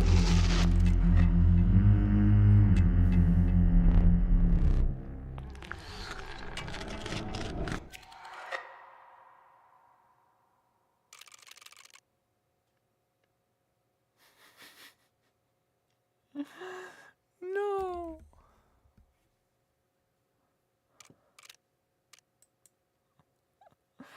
Oh, no. Oh, I'm such an idiot. I'm such an idiot. Oh. Oh, it moved out of the way. Those people may seem invincible. They may seem like they've got everything figured out. But then they forget how easy it is to push someone off a ledge. Yep. Case in point. I accidentally threw myself off a ledge. Oops. Didn't mean to do that. But hey, we did. And I feel very upset about it. We are going to take the Wolverine. Who knew planning out a campaign could be so effective? Who knew just winging it wouldn't always create a satisfying ending? Yeah, you're right. You are so right, though.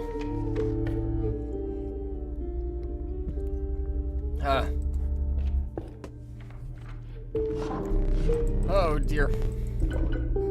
We were in such a good position to... Swimming ants? I don't care. We're gonna take the wolf head so we can remove it from the pool. That's it. That's it. That's it. That's it. That's it. Okay. What do we do here? Do we go to the left or the right? We go to the left or the right. Left would give us an item. Right would give us less cards to worry about. We're gonna go to the right. Even though it's gonna be a harder route. I think. At least on paper, it should be, but I hope that if I'm able to get through this part of the route, we should be okay. Honestly, that's why I hate the DM advice of don't over prep, which is really unhelpful advice. Okay, so the don't over prep advice does not necessarily mean do not prep. What it means is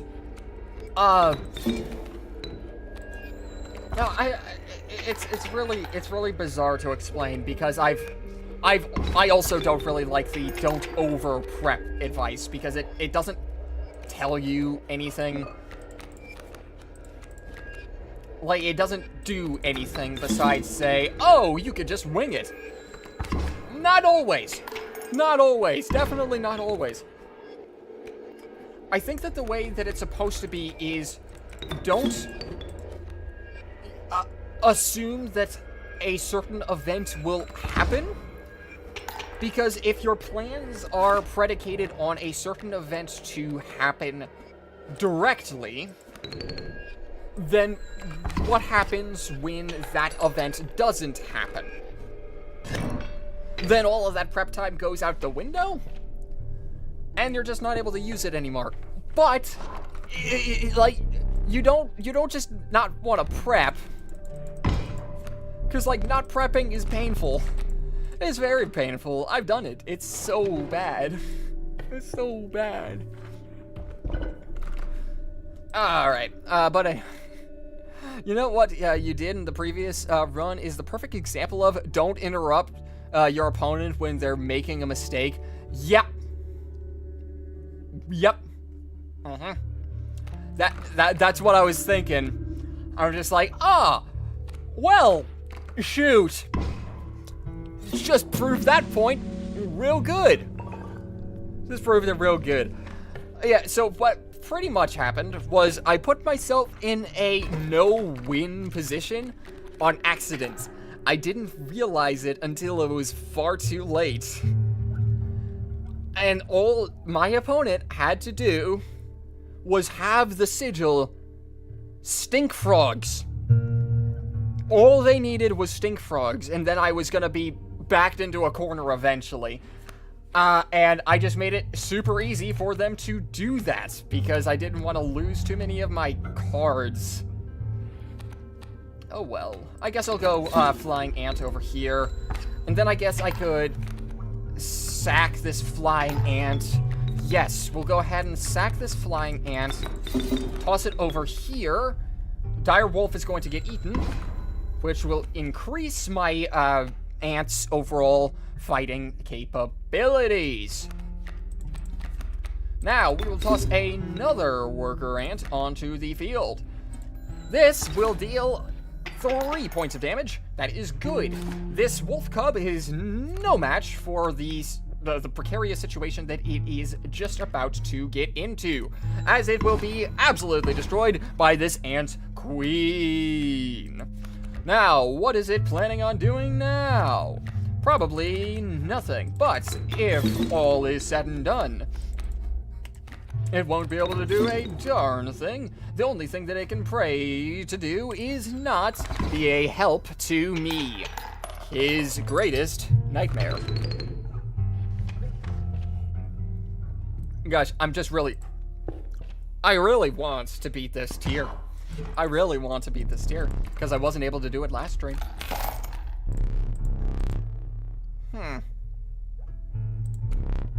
Not enough teeth, huh? Yeah, we're just gonna take that pelt and leave. Because why would I take a cheap pelt? There's no reason.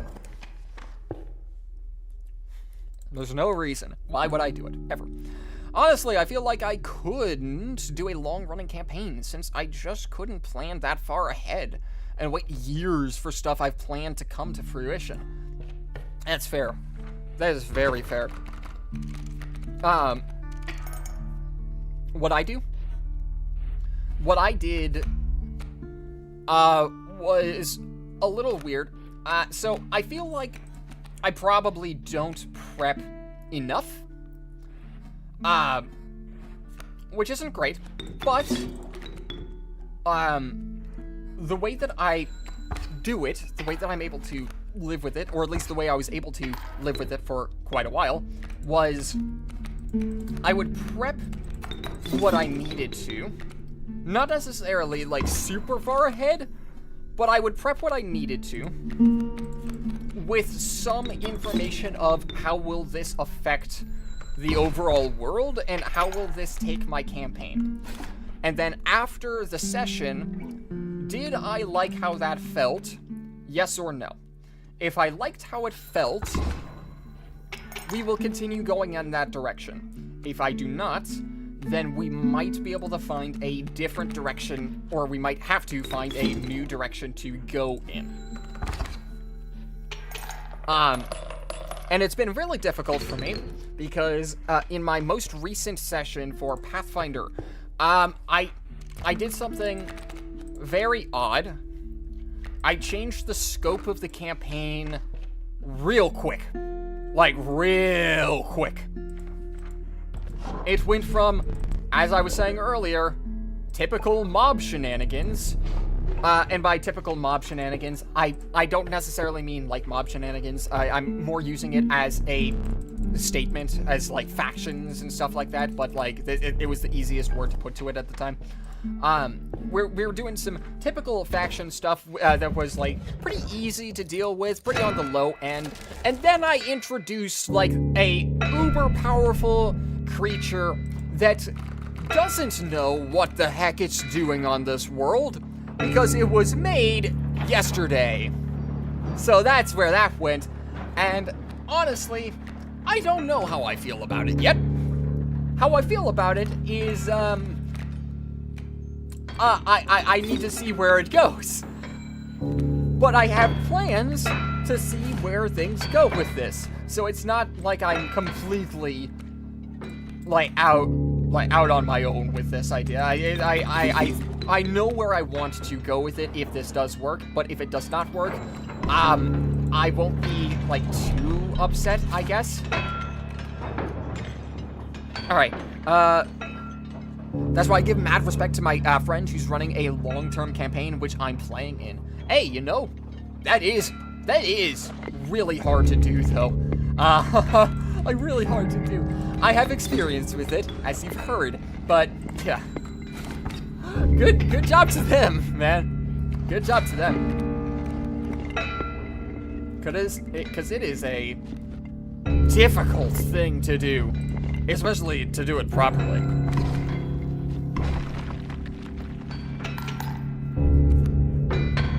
Okay. This Ant Queen is going to die. But I'm not going to be too upset about it, because I have now the Pack Mule. I do now have the Pack Mule, which is part of what's going to give me the victory here. You're going to kill all of my cards. Yes. But that doesn't necessarily matter. You will summon a Bulldog, which will cause problems. But again, doesn't really matter. What I will do is see if I can summon the Vulture, which I cannot. And then, what I will do is place it... Ah, right, I need to draw a card. Thank you. Oh, well, that makes my life so frickin' easy. You have no idea what you have done to yourself. You didn't allow me to play without drawing a card, but you just also gave me so many cards to just gobble up without hesitation. I'm so glad that you just gave me free cards. You just gave them to me. Child 13, do not mind if I do. I will gladly take this card. Please tell me. Yes! Yes! Perfect! Okay. Next boss fight. Trapper. I did not want to have to fight the Trapper on the last stage. That would have been so miserable. So bad.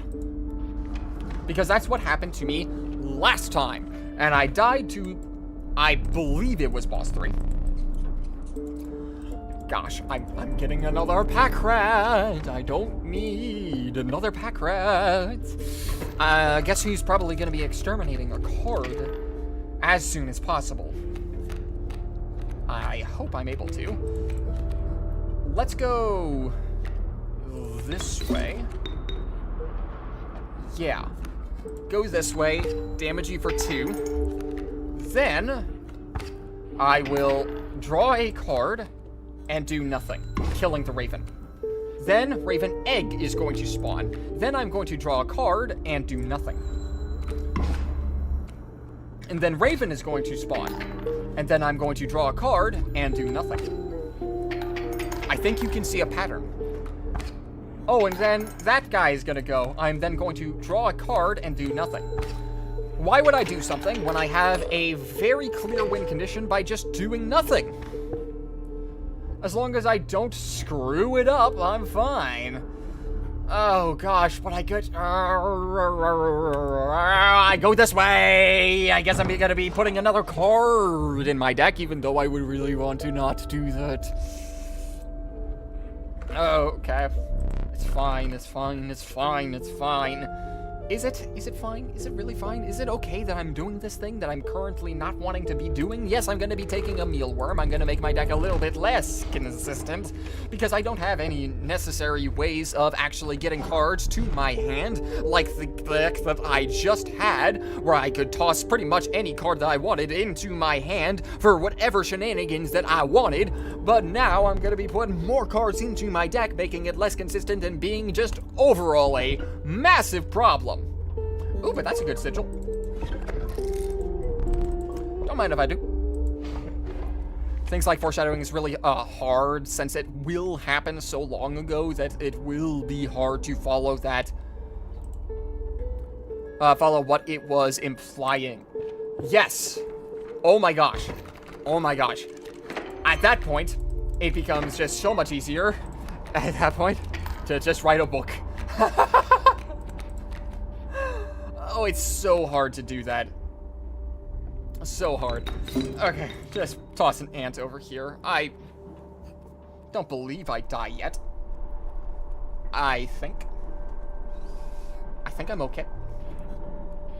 Wild Bull is going to attack me, but it's fine. It's fine. I won't, like, die immediately, which is nice. But I will die very soon if I don't do something about it, which is not nice. We're going to draw off the top, actually. Not great. Not great. Not great. Okay, we're going to bite my face. We're going to bite my face. And then we are going to draw a... this. We're going to draw this. We're going to draw this. I don't have enough for the mealworm. But what I do have is... I forgot that that was a... Oh! I'm so back. I'm so back. I just realized I'm wearing... nope. I'm not doing this. I'm not doing this. I'm not doing this. I'm not doing this. I'm fine. We're winning. We're doing so okay.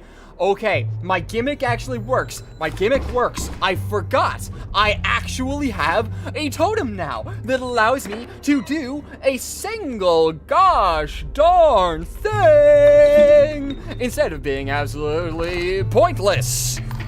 Instead of it being so terrible that I may as well not have it, I now have a totem. Okay, we're gonna get this over my head so I don't accidentally trip over it. Like the party during session 67 isn't going to remember random desk clerk in, session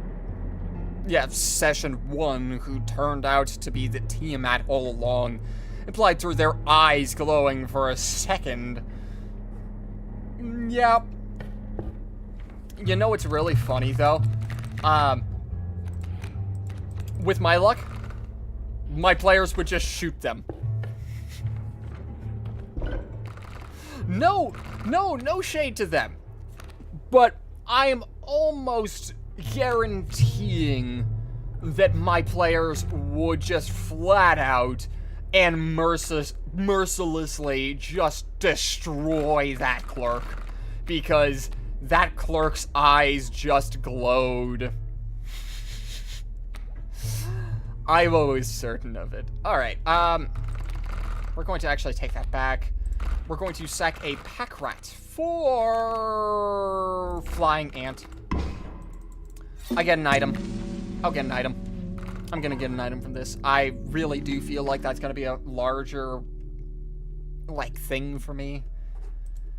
Then we're gonna go to the left. I could go to the right, but that doesn't really help me all too much. Like, why would I want to? Item. Love that. Alright, Wild Bowl, which I would be so inclined to do something about, but what will I be doing? Well, I will be placing a boulder in that slot because I don't want to have to deal with it at this current moment. And now we're going to place you there, place child 13 over here, and place a ant over here, giving me another boulder! Oh, I just went. Right? I think I do. Right? Yeah. I just got out of that. Well, they tried to kill them and realize they have 25 AC, not knowing they just attacked a literal god. Yeah, that's what would happen. I'm not even joking. And again, no shade to my players, but it would be so hard to get anything past them because, like, their brains are already keyed into, oh, this is a problem, or, oh, we need to do something about that, like, now. We're going to copy this Ant Queen. Is it gonna do anything? Oh, you actually just flat out made it better. I don't mind that. I do not mind that at all. And I'm getting another pack rat. Okay. You know what I should be doing? I should just be using as many items as I possibly can because I will be getting items just by playing the game. Just by summoning cards, just by doing the thing that I'm supposed to be doing, I will be getting items. And again, you are running with stinky frogs!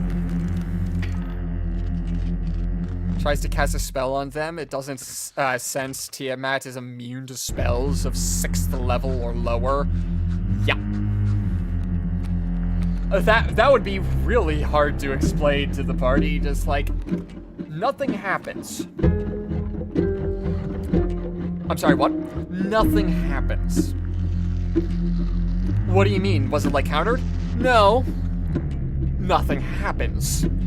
At that point, they might believe that the shopkeep is just that powerful. But why would I bring attention to the shopkeep's eyes glowing if it didn't matter to some extent?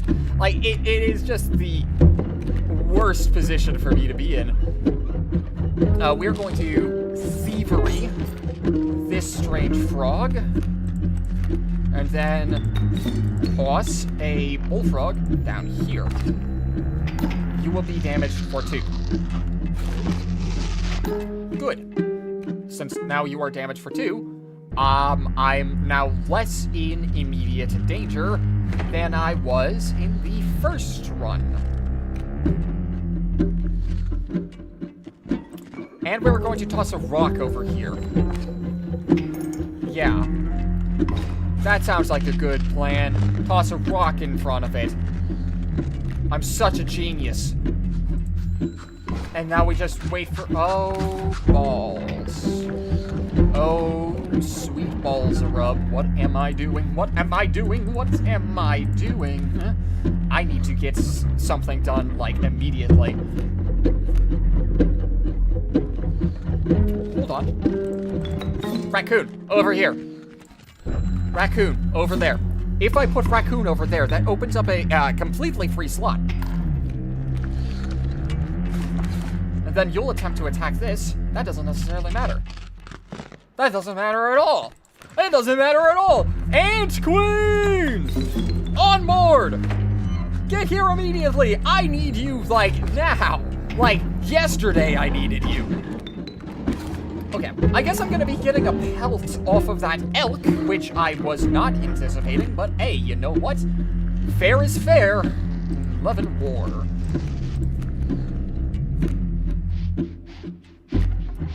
yeah, we'll just toss this squirrel on board. 2, do that. Why not? Elk goes ahead and runs into the trap. I get a pelt for that, which I am very grateful for.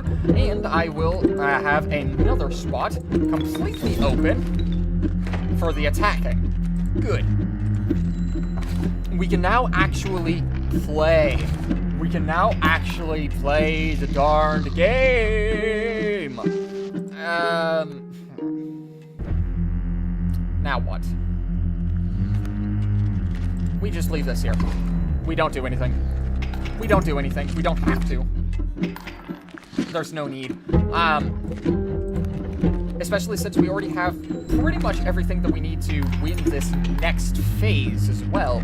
Because all I have to do is summon 2 more ants. And if I'm really that scared, I can make all of my ants fly. But I'm not that scared because what I'm gonna do is I'm going to yoink this, and well, that's all I need. Then I go ahead and take off the top, squirrel, take a worker ant from over here, summon the worker ants, take a worker ant from over here, and summon the worker ant. Now I have 12 damage that's going straight to his face. And a bunch more that's going to that turtle, which will be taking no damage. I'm not going to say the name, but there was a video game that did something like that. A gas station employee is found out to be a god and the real main villain the whole time. Really? I actually didn't know that. I did not know that. Which is not new to me. I don't know a lot of things. Like, so many things that it is unbelievable. It doesn't help, especially since I basically live under a rock. Not great for overall knowledge of things and stuff and things. Where do I go? We go to the left. Why do I go to the left? I could not tell you, but I have a feeling that I will probably succeed this challenge. Wisdom? Yeah, I think I'll succeed. Yeah, I succeeded. There we go. You know, you're in for a treat when the random employee suddenly has a character portrait over the text box. Yeah, oh my gosh. Dude, the instant that happens, why do I hear boss music? Why do I hear boss music? What? That'd be so freaking entertaining. Anyway, what do I want to give myself? I want to give myself another one of these mealworms, because that mealworm is actually just awesome. Actually, that's not even that bad. That's not even that bad. That's not even that bad. I now have another sacrifice that I could possibly use. I need to sacrifice enough cards, though, to get rid of my things. Alright. Squirrel. That'll give me an item, actually. That will give me an item. What item?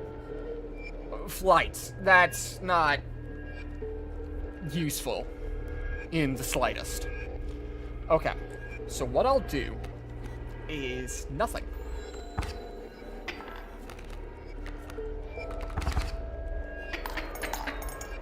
Okay. And now, what I'm going to do is panic. Because we did not plan for this outcome.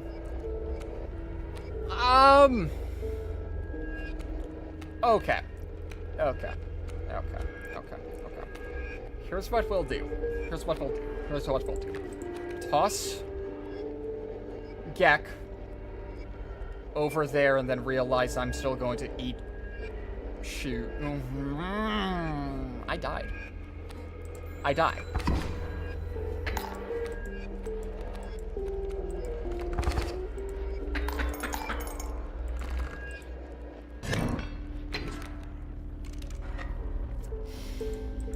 Okay. It is quite the shame. It is quite a shame.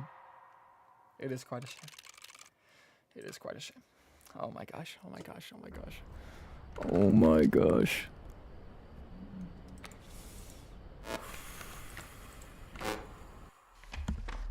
Honestly, though, I'm kind of against that kind of stuff when they're friendly to the party. It's like, why don't they go on the adventure and save the world? That's true. That's true. Well, like, maybe it's like a curse or something. I'm out of drink. Maybe it's like a curse. To where they're specifically bound to that building. And the only thing that they're allowed to do is assist the party in whatever weird way they can come up with. We're taking the dire wolf so we can sack it later.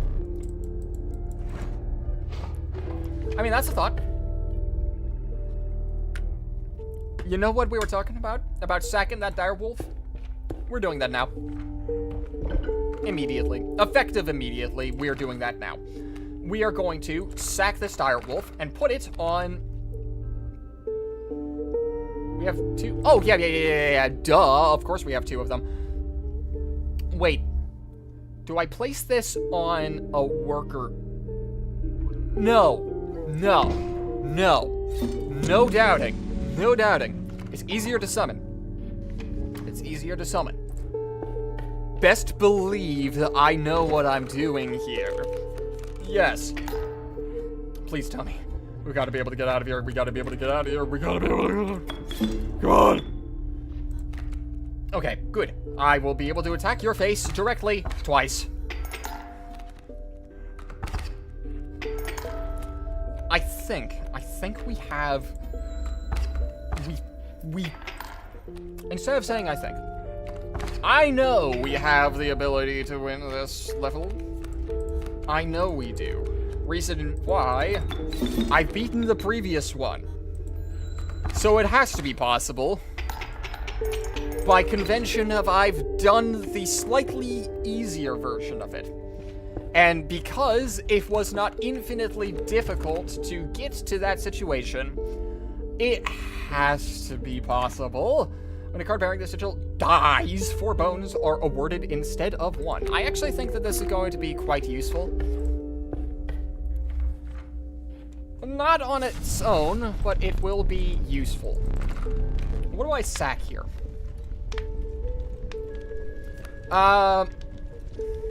Sorry. I sack a squirrel. Sorry, skunk. And then if it doesn't get sacked... Oh, oops, I meant to press the button again.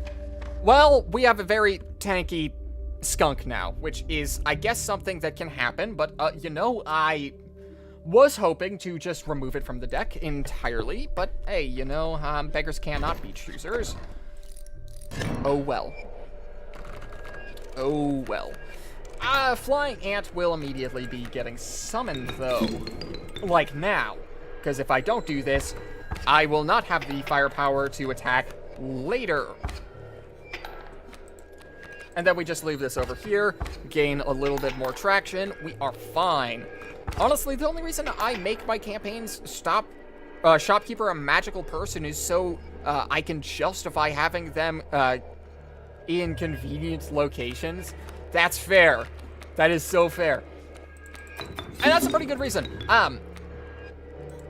I do, however, see another reason why you would probably want your magic or your magical shopkeep.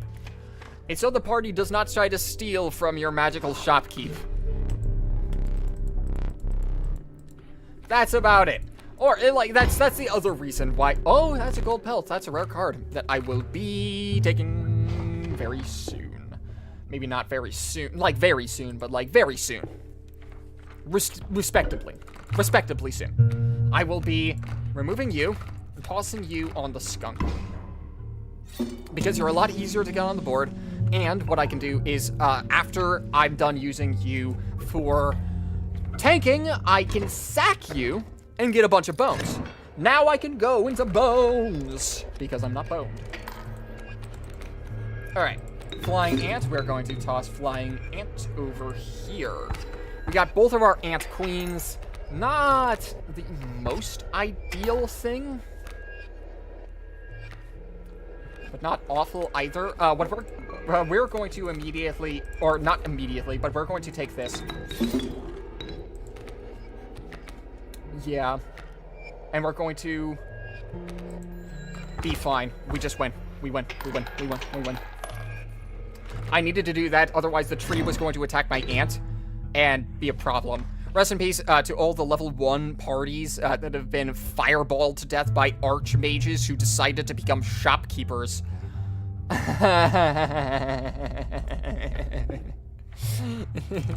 See, shopkeepers are very funny because, yeah, they do have a lot of items, and sure, yeah, that would be the best place to rob. However, they also have a lot of ways to make sure that you don't rob them. Conversely, they also have a lot of ways to make sure that you don't die if you accidentally do something stupid in their shop. I guess I'll just toss the mealworm on the golden pelt. Why, though? Why, though? Why, though? It does nothing for me. It does nothing.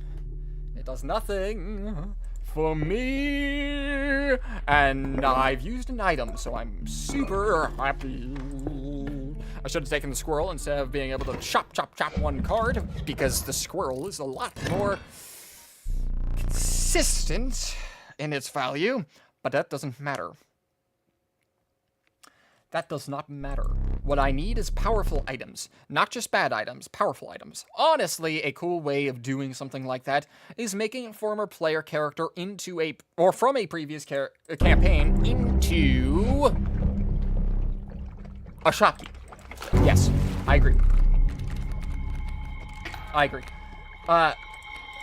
Again, the way that I would do it is I would make the shopkeep cursed or something to where they can never leave the shop. So it gets very lonely in the shop, so they mess around with new adventurers that are trying to get their start. And, like, they could, like, demonstrate some of the magical items, but sometimes they'll demonstrate the wrong magical item and just be like, ooh, that wasn't supposed to happen. I think that that could be very goofy. A very silly, silly idea. I don't think I actually need to worry. No. I do not need to worry in the least. Yep, because this does 6 damage, which is plenty enough. And then what I do is I sack. No, I don't need to sack the queen, but I'm going to sack the queen. So I don't actually have to deal with this bait bucket. I'd much prefer it if I did not have to deal with that bait bucket. Granted, I could have done 6 points of damage with that flying ant by itself. That is a very nice amoeba. That is a very nice amoeba. And I cannot wait to be using a very nice amoeba.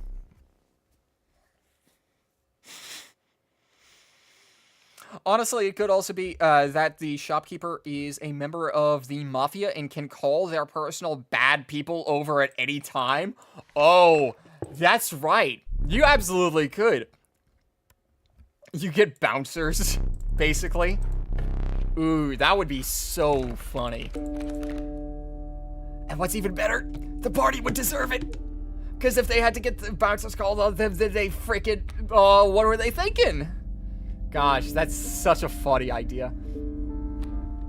We'll take the river otter. No real reason to be taking the river otter, except for the fact that I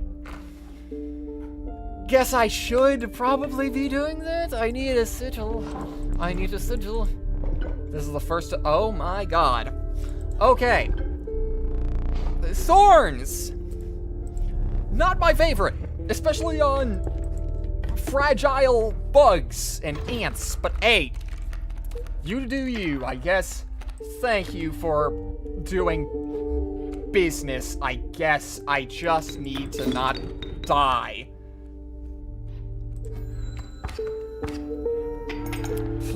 Please do not let me die. I won't die this next turn. And I shouldn't... Well, there we go. That's a lot of problems. Okay. We now have some issues. Okay. Some of the Ant Queen. Over here. Oh! Huh. Well, that... Not expected. That will be 8 damage. I don't think that's enough to win, but that is most certainly, like, plenty enough. No, that was enough to win. Oh!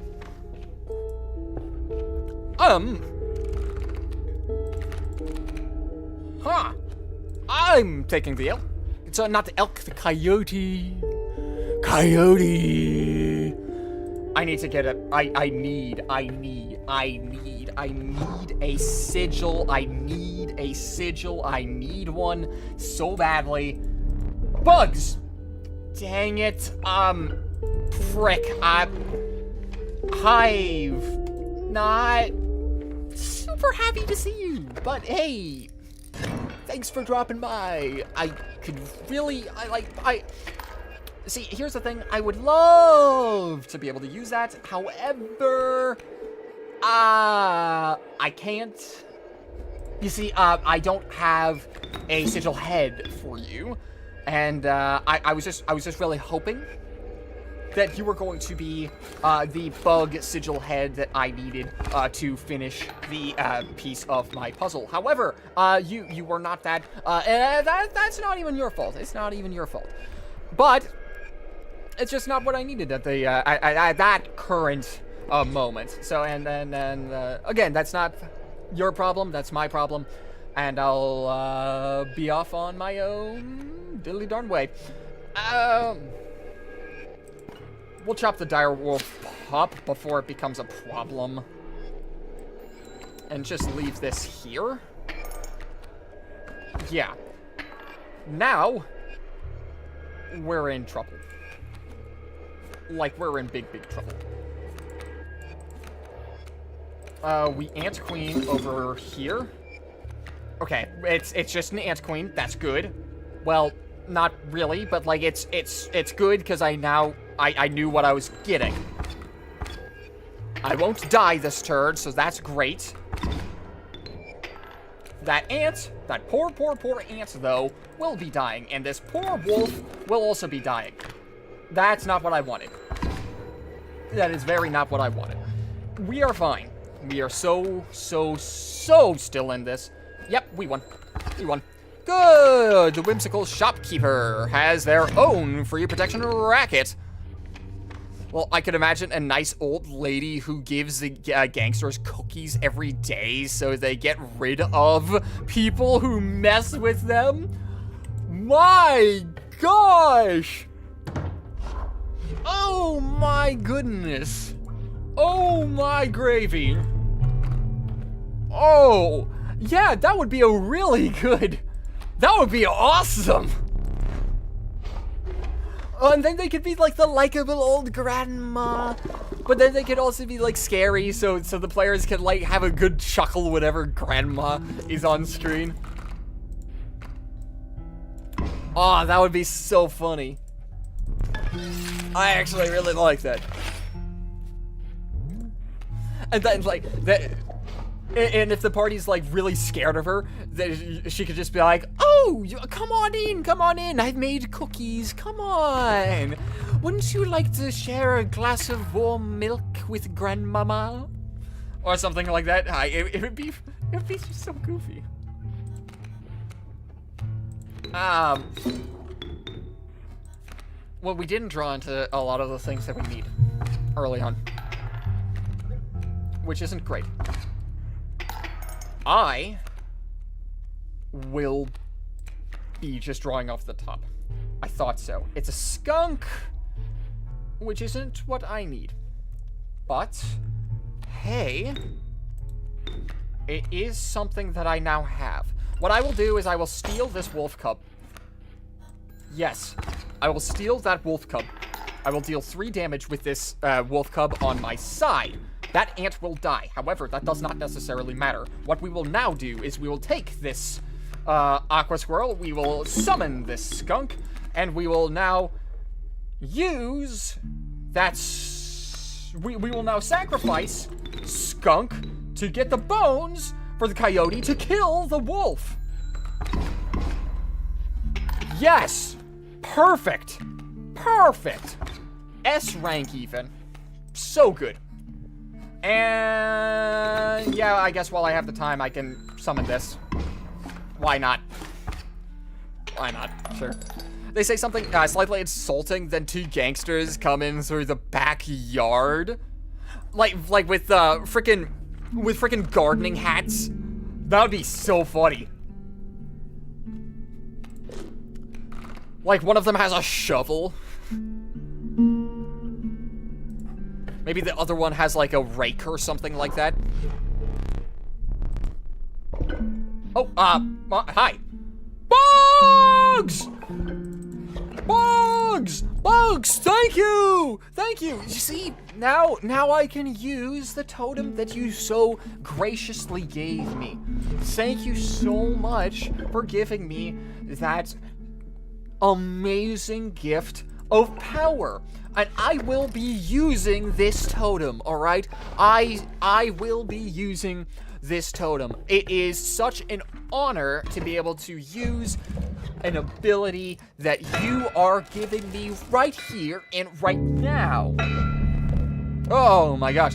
My campaign's world literally has a mafia, so I could make that a thing. That would be so funny. I think that the instant reaction would be, okay, so Grandma's a hag, right? She's a hag, she's gotta be.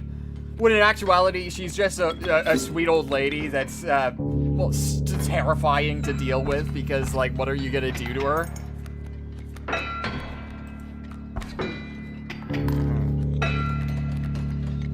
Okay. Okay. Okay. Okay. Okay. Okay. Okay. Okay. Okay. Okay. Okay. We do this.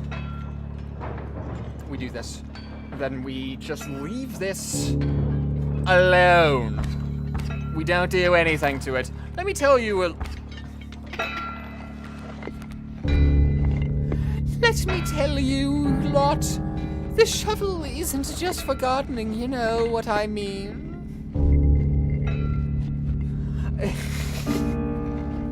It was once my great-great-grandfather's shovel. He had such good times shoveling poop, horse dung, and now it will be shoveling some more decay, as it were. Oh, but where are my manners? Here, have some delicious treats. Have some candy or something. Help yourself to the house, just don't steal from dear old Grandma. I wouldn't want to be using this shovel.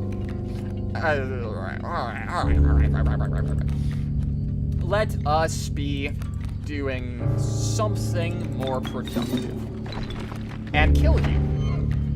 Because I can. I can, and I will. This is 6 damage. Perfect. My grandfather used to be a graveyard keeper, you know. Back in his day, well, the crowds got very rowdy. Very rowdy. And some of them needed to be taught a lesson. But we're not in those days anymore. It's a lot harder to teach lessons nowadays to these young folk. Alright, Pack Mule is not going to die.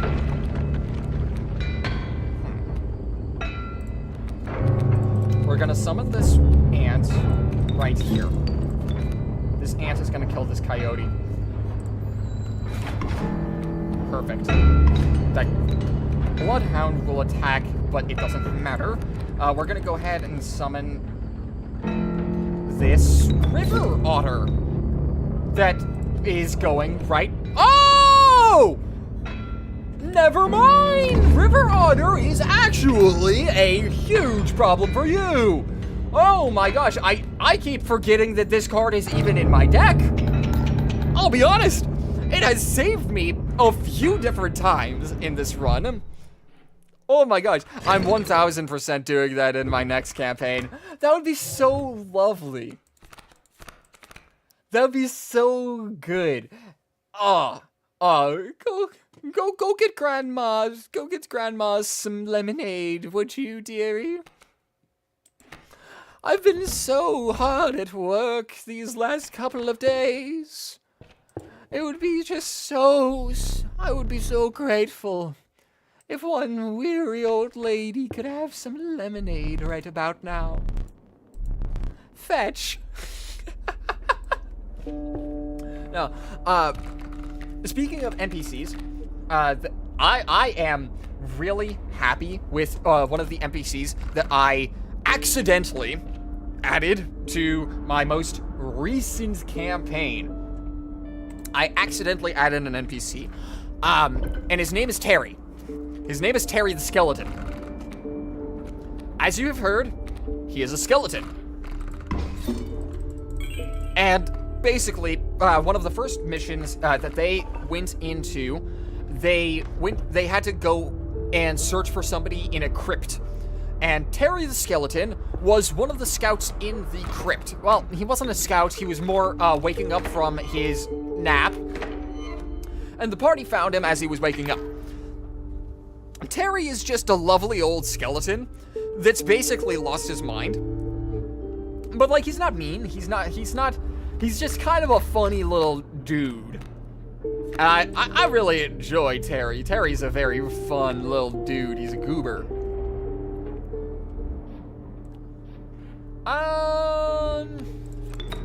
We'll toss a Mantis God over here.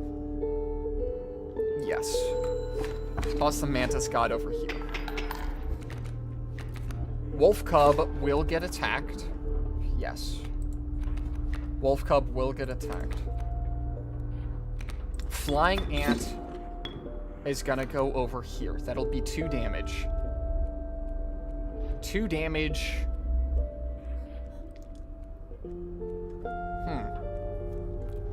We're gonna remove this tooth so I just win this combat. I'd prefer it if I didn't have to go into next phase, because I can only imagine that it's gonna be a problem.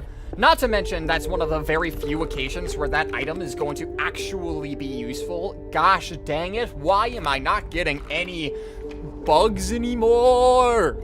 I really need some bugs now. I really need some bugs now. Please give me some bugs. I need them. That's the only thing that my totem is actually willing to do. Oh, that's a bug. Technically. Well, it's not a bug, it's a home for bugs, but hey, you know, I'm not one to be evicting any bunnies.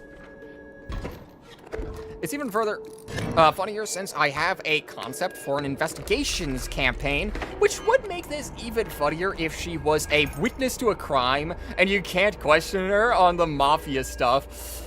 Oh, that would be funny. Oh, that would be great. That'd be legendary even. Okay, we're gonna toss Beehive over here. Yeah. Just to ensure. Oh wait, do I actually have... I might have infinite bugs. I think I might have infinite bugs. Just bear with me. Bear with me. This moose buck will get massive if I do this, but in theory, the Beehive always gives bugs the Beehive ability, which means if I summon a bee and the bee gets attacked, it'll get the Beehive ability. Huh. So what if I were to say, play a Beehive over here, and then play a bee over here? Would I just have 2 bees now that I can deal with? I'm hazarding to say that yes, that is how that would work. Probably. Okay. we're gonna put this bee over here, which will deal 1 point of damage, and that's it.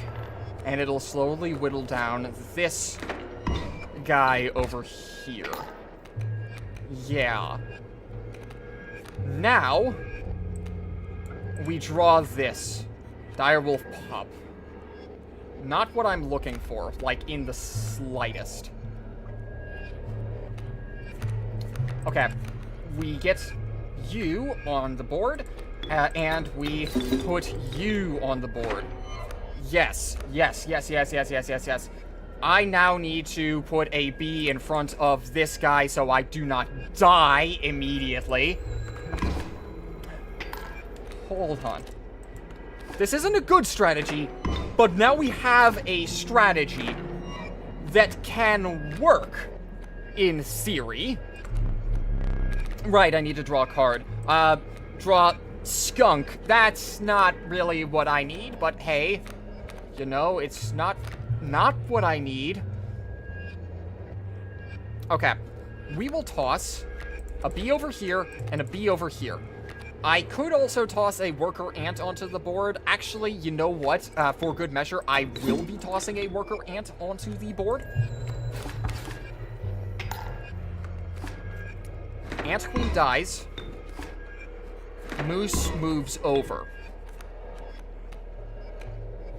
And now I have plenty of things to be doing, I guess.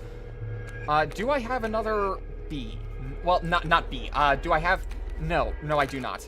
I'm so happy that these things do not have trample. If these things had trample, I would be screwed. Frick. I'm gonna start moving backwards in progress. I'm moving backwards in progress. I'm moving backwards in progress. I'm moving backwards in progress. Okay. Please be... It's not an ant. It's... Well, actually, that's not bad, actually. Alright. Here's what we do. We toss this bee over here. We toss this flying ant over here. Now every single slot is clogged by something, so the mole man can't escape. This is when we put the amoeba down. And then we can, I guess, toss a bee over here. This should be game. Good. And it's with change. Good. My players know me for having interesting NPCs, so that would fit in with my style. Yeah, that would be awesome. I'm 1,000 down, or 1,000% down for that. And I'm really upset I didn't think of it for my campaign. Because that would have been perfect.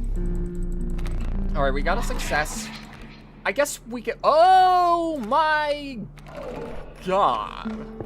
Okay, well that's a very nice ant. That's a very good ant. What are we sacking? Direwolf pup. Pretty much immediately. And we are going to put the direwolf pup on the mantis god. Mantis god is, well, now going to be slightly more powerful. If it lives for precisely 1 turn, it will gain additional power equivalent to 1. That's it. But that increases its power by actually 3. So I think we're good. We are boned. We are so unbelievably boned right now. Okay, we're tossing the skunk here.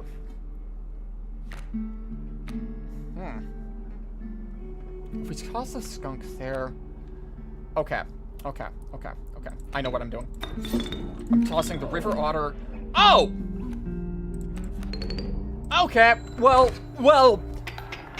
I guess you're boned. That's it. Okay. This rare card, by itself has saved me so many times already on accident. What is this? I don't have pelts. Just give me your 2 front teeth. I don't need pelts. I just want to get out of here. Or at the very least, finally make it to the moon.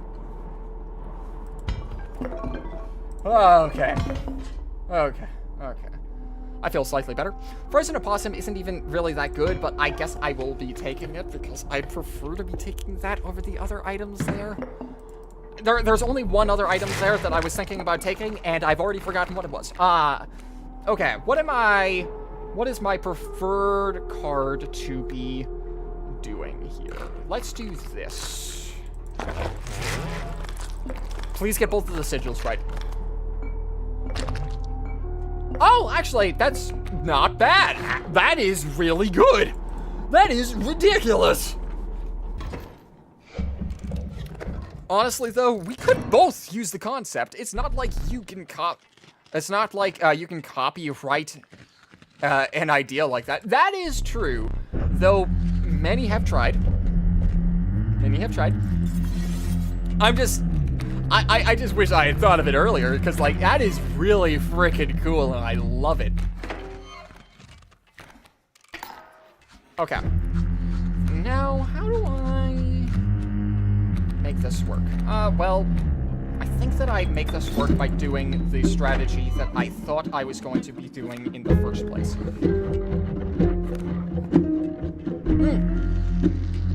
You know what I can do?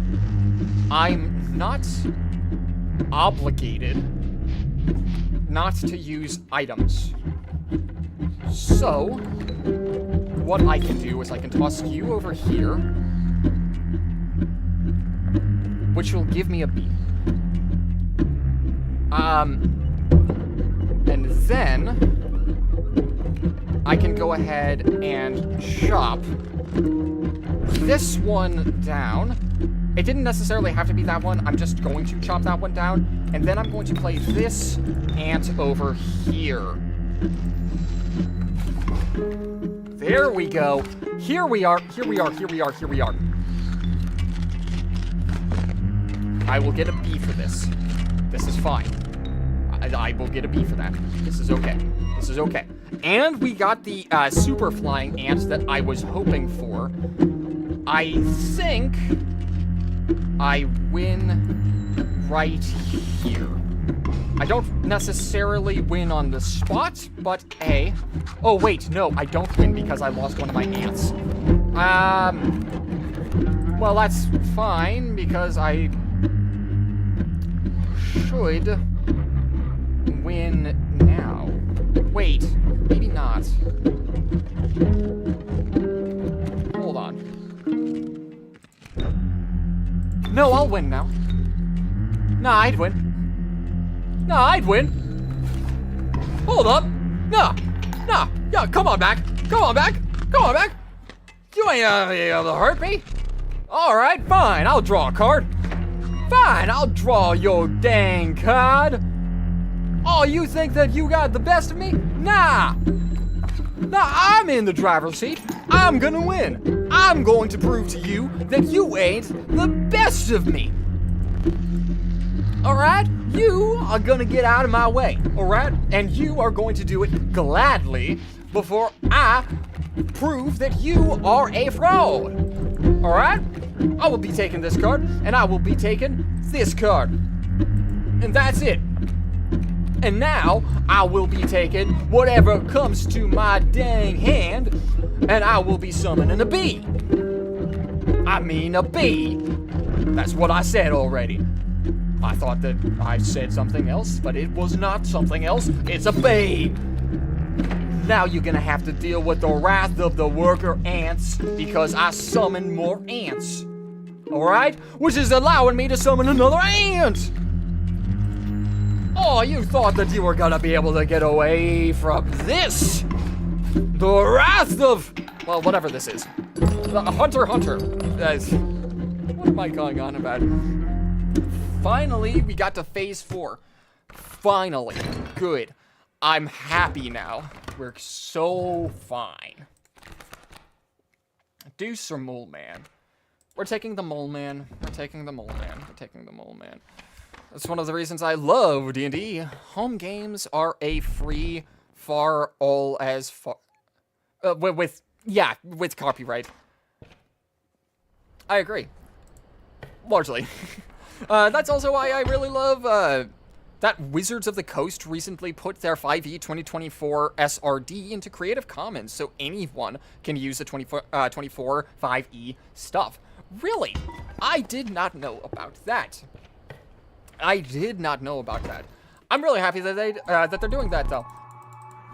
Like, I'm unbelievably happy that they're doing that, because that makes the game so much more accessible. Wait, your bugs are... What? Okay, sure. I need to make sure that this amalgam doesn't get on board. This amalgam cannot reach the field. That should do it. That should prevent it from getting on board this turn. You are now going to be a problem for me. Okay. What do I do here? Skunk. Skunk is not preferable, but hey, Hold on. Snip the mole man. If I snip the mole man, I go ahead and just kill your entire field. I just kill you. I just destroy you. Absolutely. I can't remember if you'll still remove my card. I don't know. Okay. Do I have the attack power for this turn? I believe I do. Yes. No. Yes. Yes, I do. Squirrel. River otter. River otter is going to give me enough to get this coyote on board.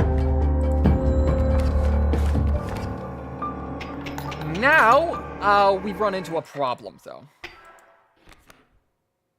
We run into a little bit of a issue.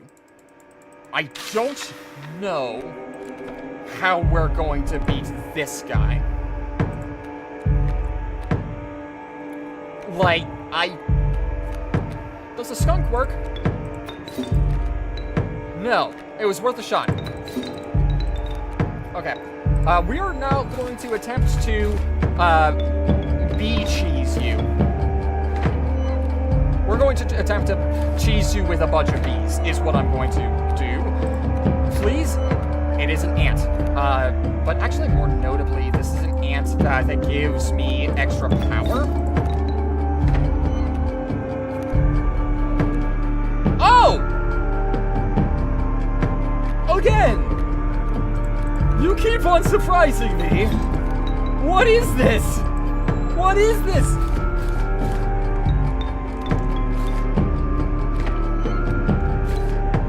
This card, it's just... It's so good!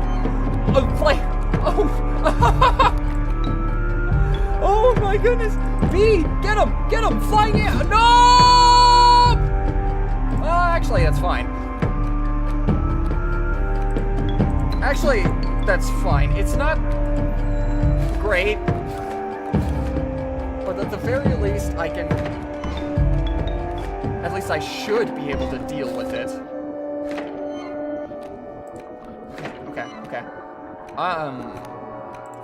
Yeah, we're fine. Yeah, we're fine. Worker ant, bee. Worker ant over here. And then we summon this bee. That does it.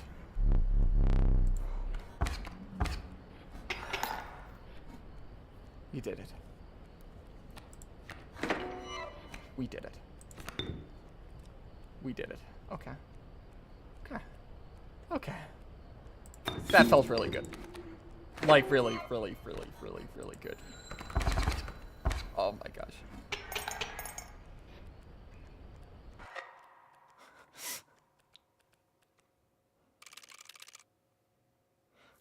Oh my gosh. Misplace 11. I believe it. And they legally can't remove access to it or make people unable to use it. I'm so happy about that. After 2 hours, we finally destroyed the moon. Yeah, we did. Entry 11. Data corrupted. For any quality concerns, please contact Kaminsky Data Storage MFG. Really? Cards unlocked. I actually unlocked something. Curious Egg hatches when drawn if the numbers 1 to 5 are represented in the health of creatures in your deck. What? And in their power. What? And if there is a creature for each tribe in your... What?